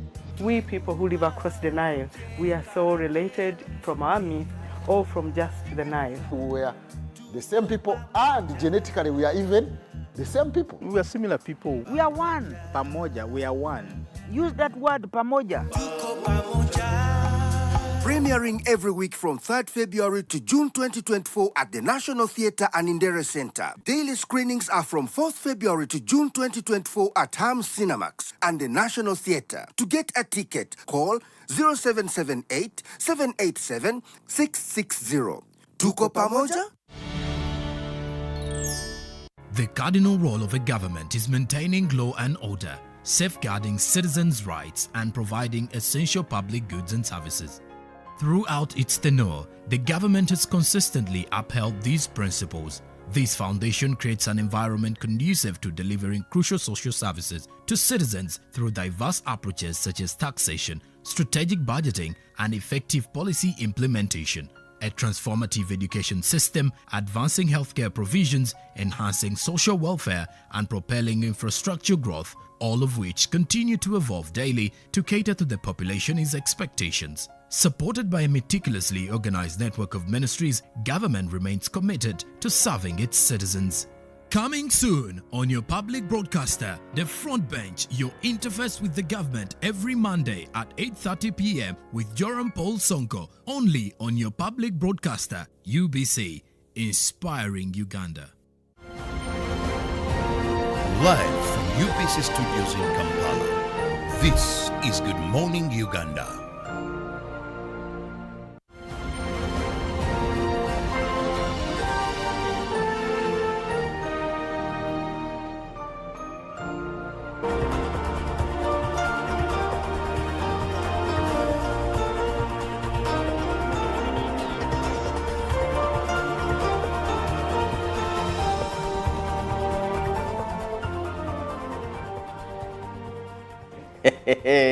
Good morning and thank you so much for being with us on UBC TV. I'm Robert Chirabo Nyonyitono. Very excited because I know there's someone out there watching and of course eager to hear what we have for you in the agenda. Thank you so much for watching and always making us a TV of your choice. A quick one, we're always here from 6:30 with the two beautiful, gorgeous ladies and of course the two lads.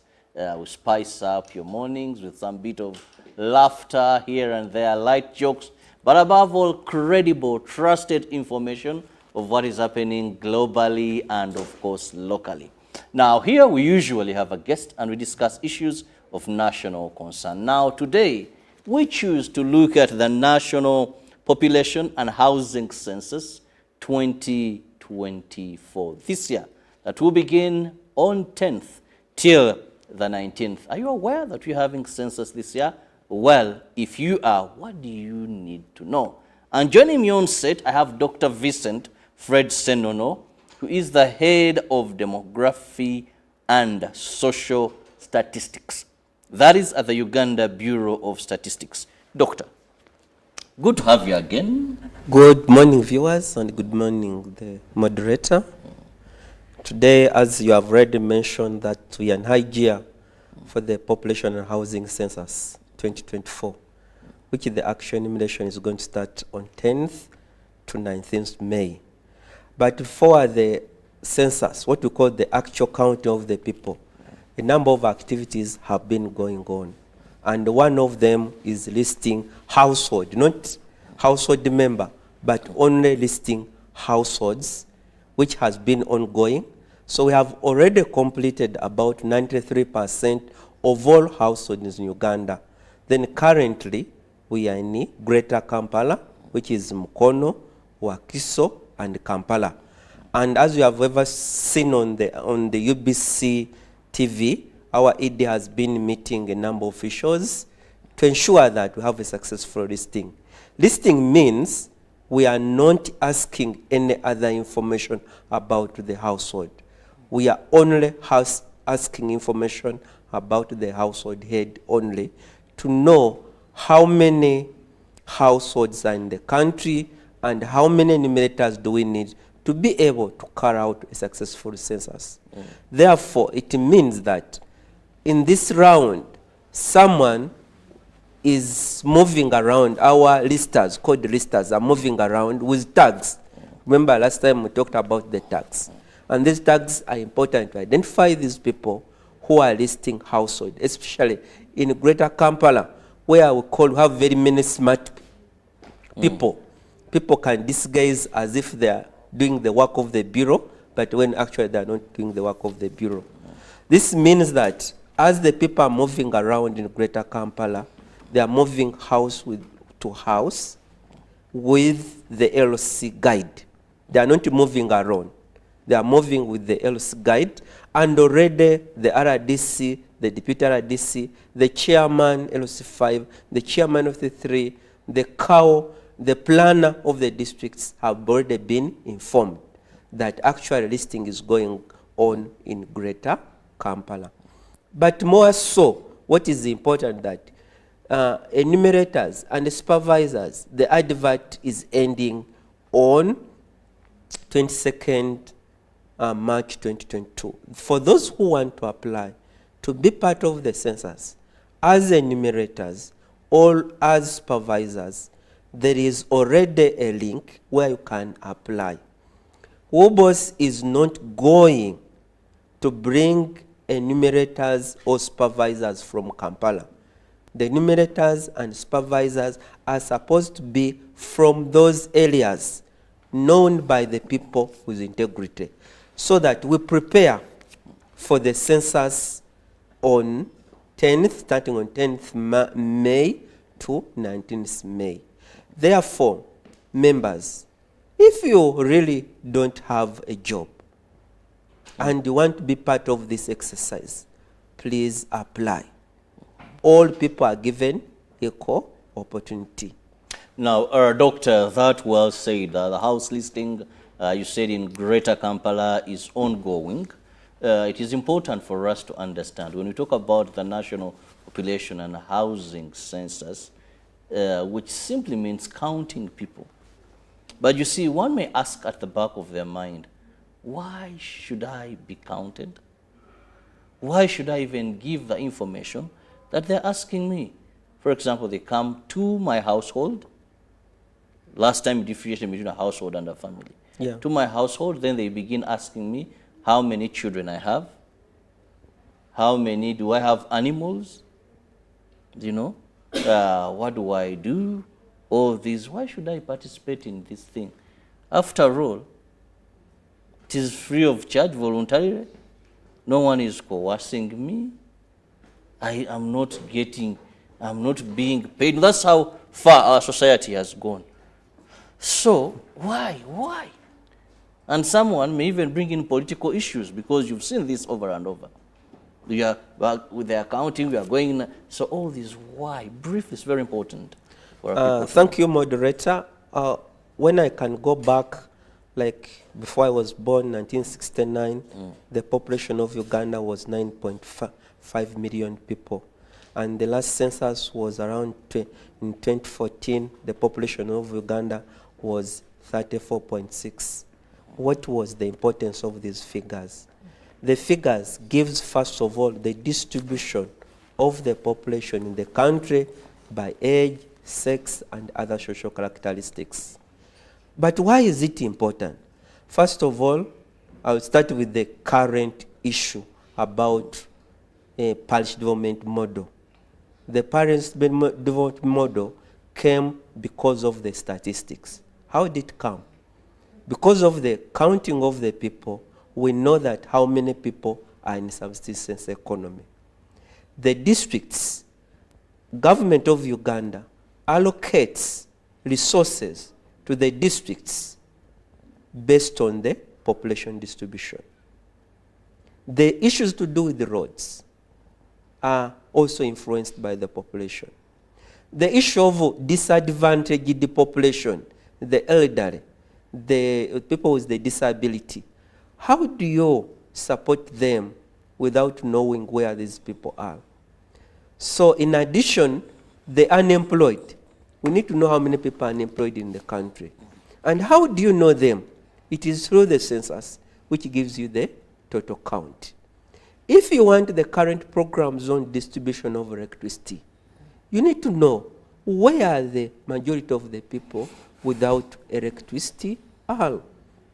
In addition, we need to know, in terms of social characteristics, what are the needs of the people in terms of water, in terms of electricity, in terms of roads, in terms of education, in terms of housing.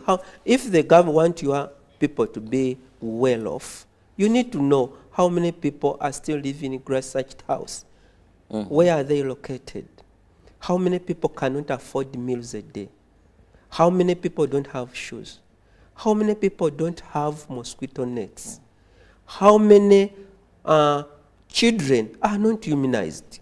So this is extremely important for the community. And it is important that you participate in the census, because Uganda Bureau of Statistics has been collecting this information. And as we said last time, this information is released in aggregate form.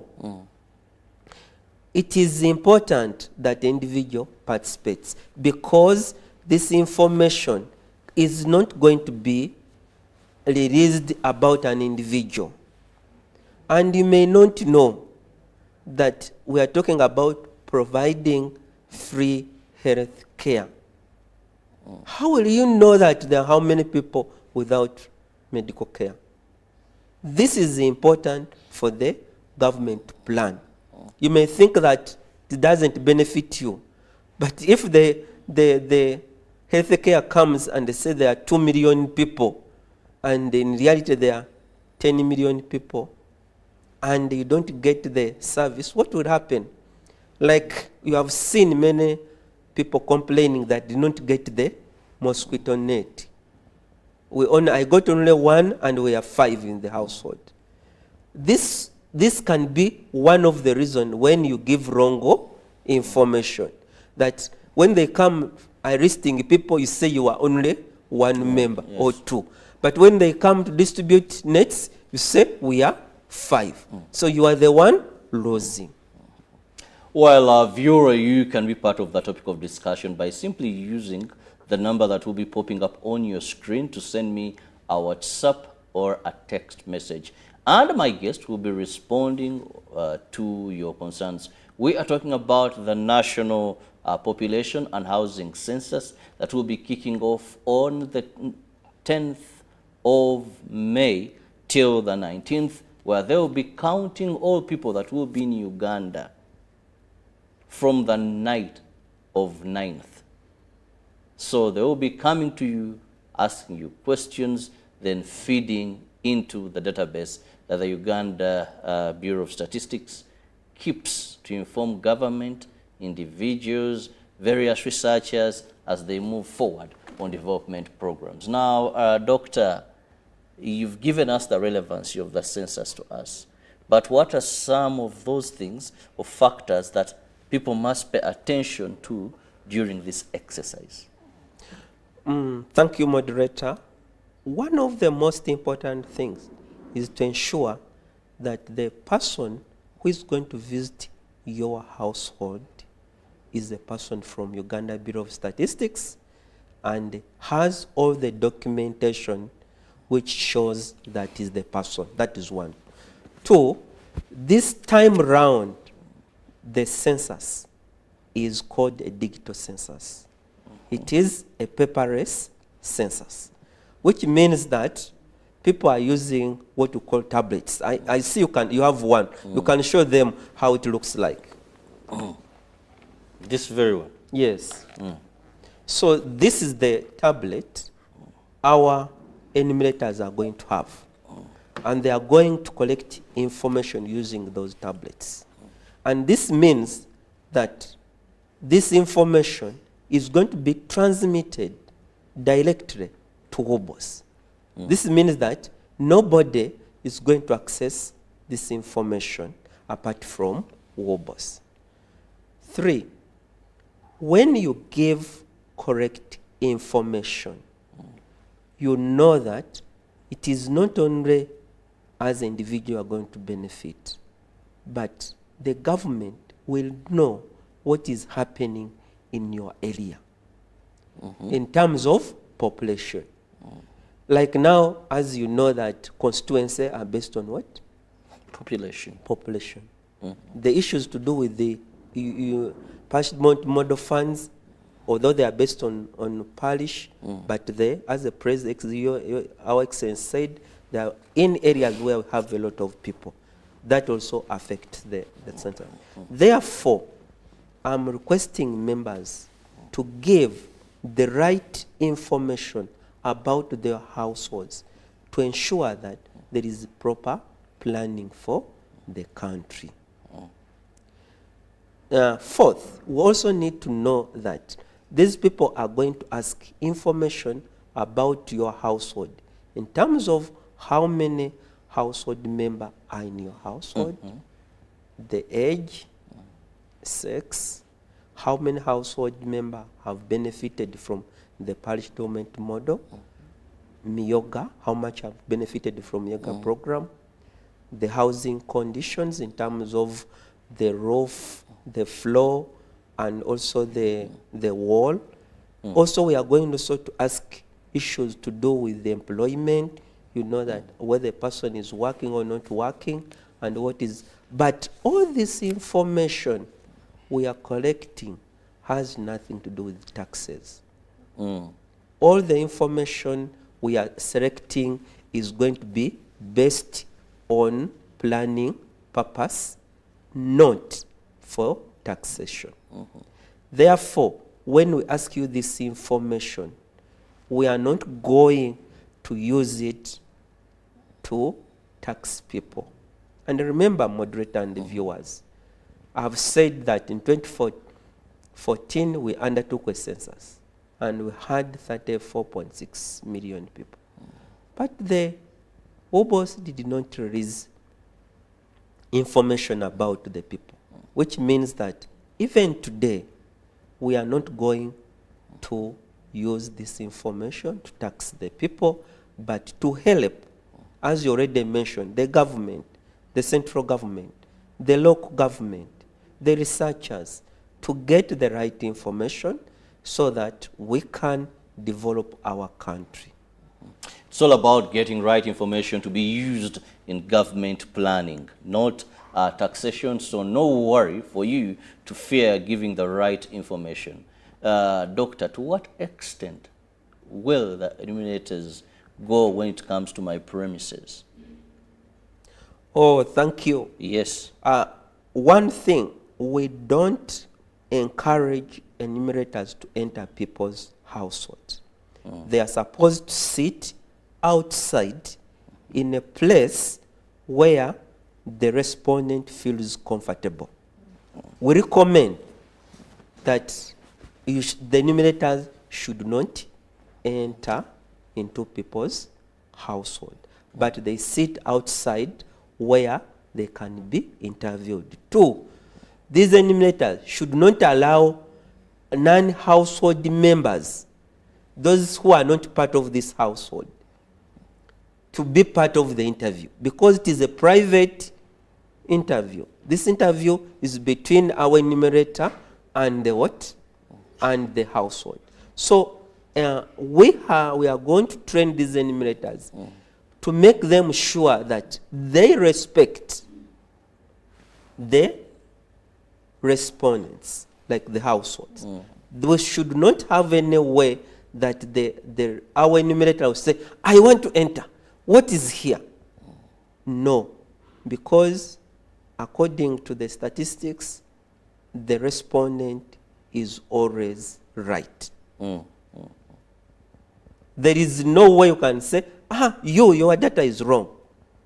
But we are going to train them to ensure that if, for example, a respondent is giving I don't use the word wrong, inconsistent information, the enumerator is going to guide the respondent to ensure that he gets the right information. Therefore, I call upon Ugandans that any enumerator who tries to misbehave will be punished, because they are going to take the oath of what? Secrecy. That no information should be released to any person apart from sending it to the household. So they should not share any information outside their areas, and when they finish the interview, that is the end. Very good information for you to know. Privacy, confidentiality are top on the agenda for the enumerators that are going to be carrying out this exercise. Just to remind you, we shall have our national housing, our national population and housing census kick off on 10th, and it will run till the 19th of May. So Ugandans, be well prepared. And 10th is Friday. Yes, it is a Friday. And it's going to be a public holiday? Yes, and the reason why we start on Friday, people may wonder, why not Monday?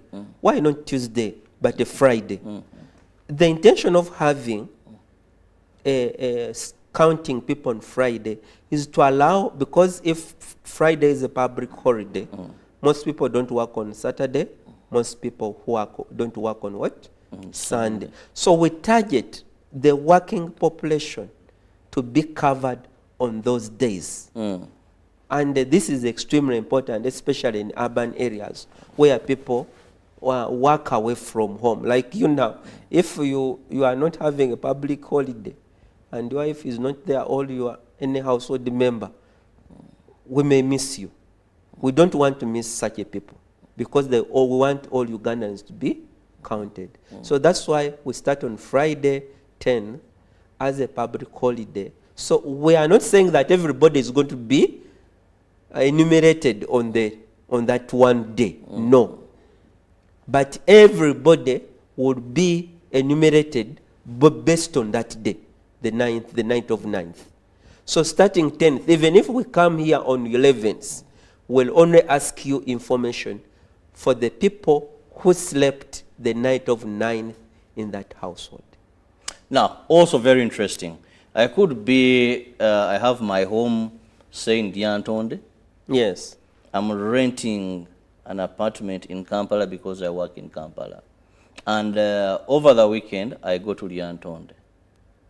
Or I don't go and I stay in Kampala.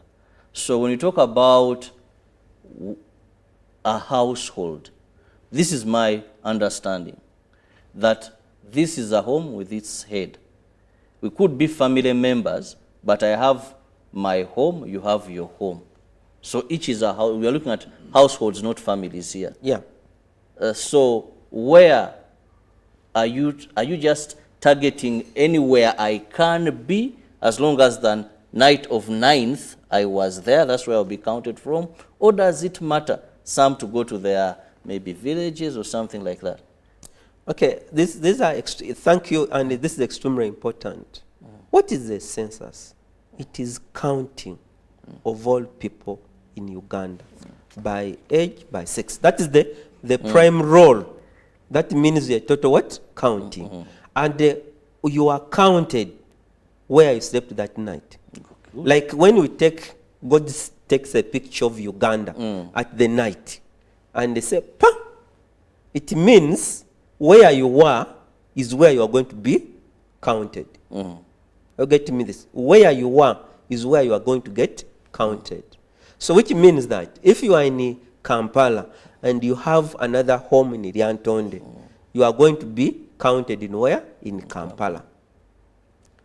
That is the most important. It's going to be counted based on where someone spent the night of 9th, so that we know that given the picture of the country at a given point in a what?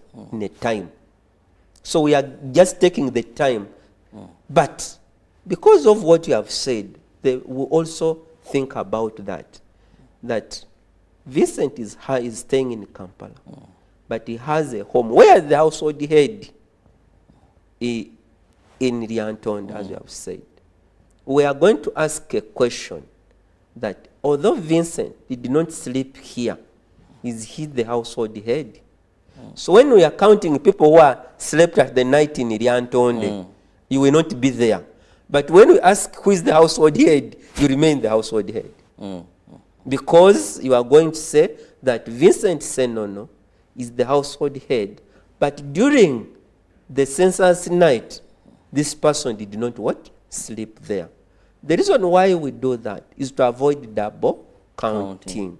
Yes. Because if you don't do that, you may find that Vincent is counted from Kampala and also counted in Lyantonde, which will cause what we call double what? Counting. Now, let me also ask her, I don't know how to phrase this question, but let me try to make it a bit humble. A doctor, those that could have slept in guest houses, lodges, how are you going to count them, or they miss out? Are we going to see our officials, client going to lodges and asking these people details and all that, or do they miss out? So we shouldn't have people in such places on that night. Thank you, moderator. As I said, census is counting all people. Counting people. Or we only consider households where people are staying. But doesn't mean that it is population, and it starts with what? Population and housing census. Yes. The first thing is what? Population. And the population does not mean household. It means people who might be staying in household. He might be staying in institutions, or like hostel. They might be slept in the accommodation facility. I'll not call it them lodges. I'll call it yes. Accommodation what? Facilities. Accommodation facilities. I love the packaging of accommodation facilities. Accommodation facilities. Yes. So which means that this accommodation facility, we have a very short questionnaire. Yes. It should not be long. If you had gone for accommodation to enjoy yourself, to sleep, to concentrate, you don't want someone to give you a very long questionnaire. We have a very short questionnaire, and the name is not compulsory. You may give us a name, you may not give us a what? A name. And it is going to be somehow self-enumeration.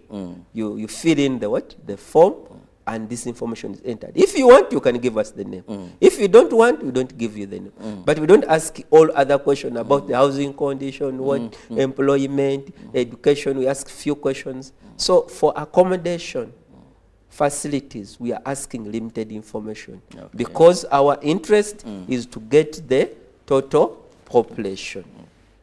Well, very interesting.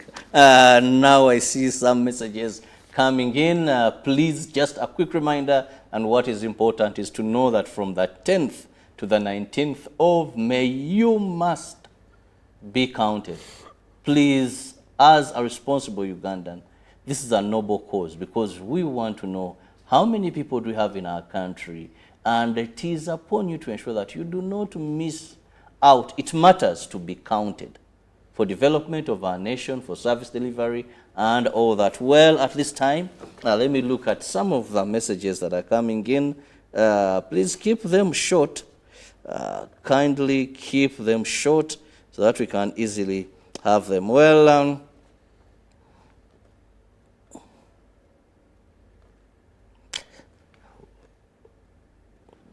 good morning, Robert and Dr. Vincent. I'm Mr. Ochen Joffre from Oyam district, and I want to be part of the exercise as those that are going to count people. What are the requirements and how should I get this? I'm asking this because when it comes to this kind in Uganda, it's like, who do you know and who is related to me even if they don't meet the required qualifications? This is where the wrong data begins from. Now, he wants to be part of the people that are going to be counting in this exercise, but maybe he thinks it will be hard for him if he's not well placed Oh, doesn't have anyone to place him there. Then thanks for the program. Mr. Jowash, PDM is to develop government leaders, especially those who already have. It's a disease that in Uganda, the poor shall never. Well, this is more of PDM and talking about the program. The guest I have today doesn't work with the program. For him, he's a data collector and then supplies the data he has gotten to various institutions that need it. So I will not drag my feet there, neither will I allow my guest to be dragged into issues of parish development model. There is so much there that we won't want. Then Mr. Robert, good morning. Baleke Moses, General Secretary, Drivers Union. Okay, he was talking about the drivers, those that, in transit, how will they be counted? But to borrow the word, even if you sleep in accommodation facilities, there is a short questionnaire for you, so you have no reason to worry what for ever reason. Now, let's first begin with the person who wants to be part of those that will be counting people, but is asking for the requirements, is also worried that maybe we may not have the right people for the job because of what it terms Uganda is. Thank you, and our colleague from YAM. This is a unique census and what we call a paperless census. When you apply based on where you are going to stay. So which means that the first thing, you must be a resident of that area. And I said they are not going to be transferring enumerators from one area to another area where we have people qualify. So my brother, that's the first thing, that if you are from that area, your village, you must apply from that village. And if you are more than one from that village, then you are going to compete and do what we call an online exam. Online exam means you are going to ask you questions, and when they ask you questions, you answer, and it will give you the results immediately. So if you have 5, you will say, me, I got 70. You got, also everybody will know I got 50. So among the two, who will get? The one who scored high. The one who scored high. And you have the right, because it will tell you, this is what I got. You will get your results there and then. Which means that if you are competing and you applied, you will be able to get your results immediately and know whether you have passed or you have what? Failed. That is the last. I started with the end. But start with the qualification.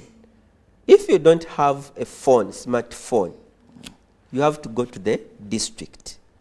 And the district, we have sent them a link where you can apply. I wish next time it is becoming late because it ends on 22nd. But if I had known, I would have come with and gave you the link. But when it goes to the district local government on YAM, they will give you where I can apply, and if he meets the qualification. Many people make a mistake. When they give them instructions, they don't follow those instructions. We say, you are from that district, you must have a NIN, not a card, but a NIN number. You must have a name in a phone number in your name. Because this round, they're not going to be paying cash.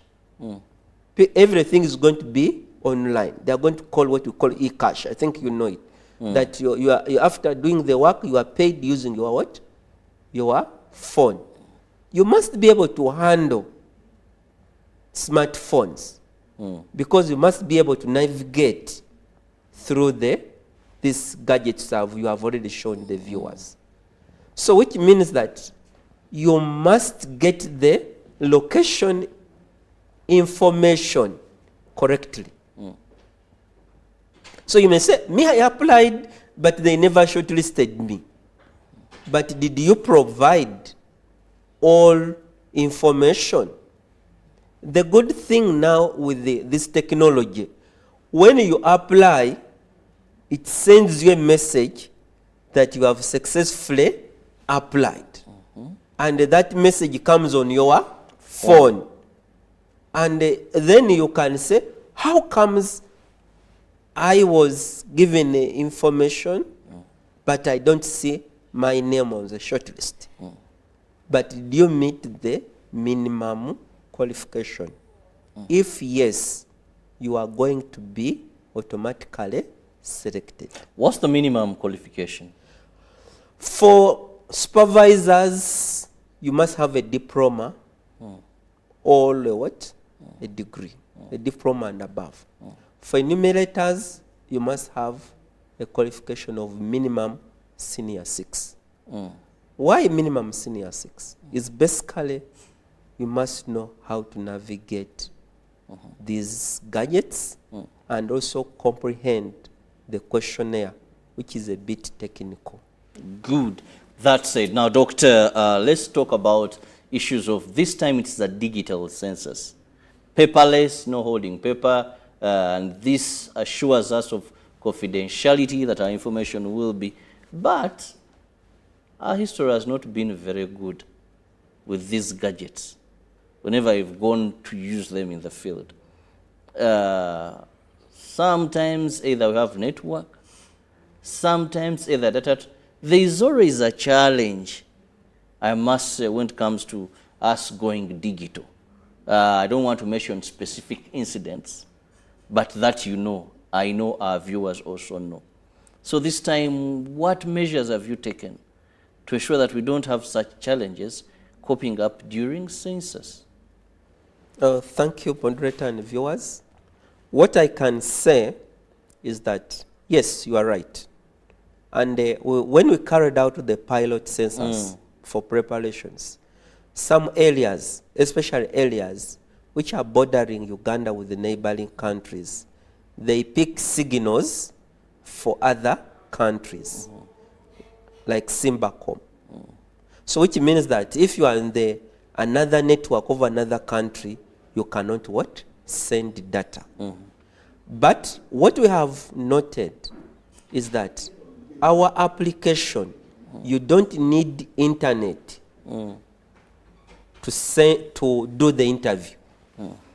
You only need the internet when you are sending the data. So when you are, for example, if you're in areas where there is no network, you continue interviewing until you get area where there is network. Okay. And that's when you can send.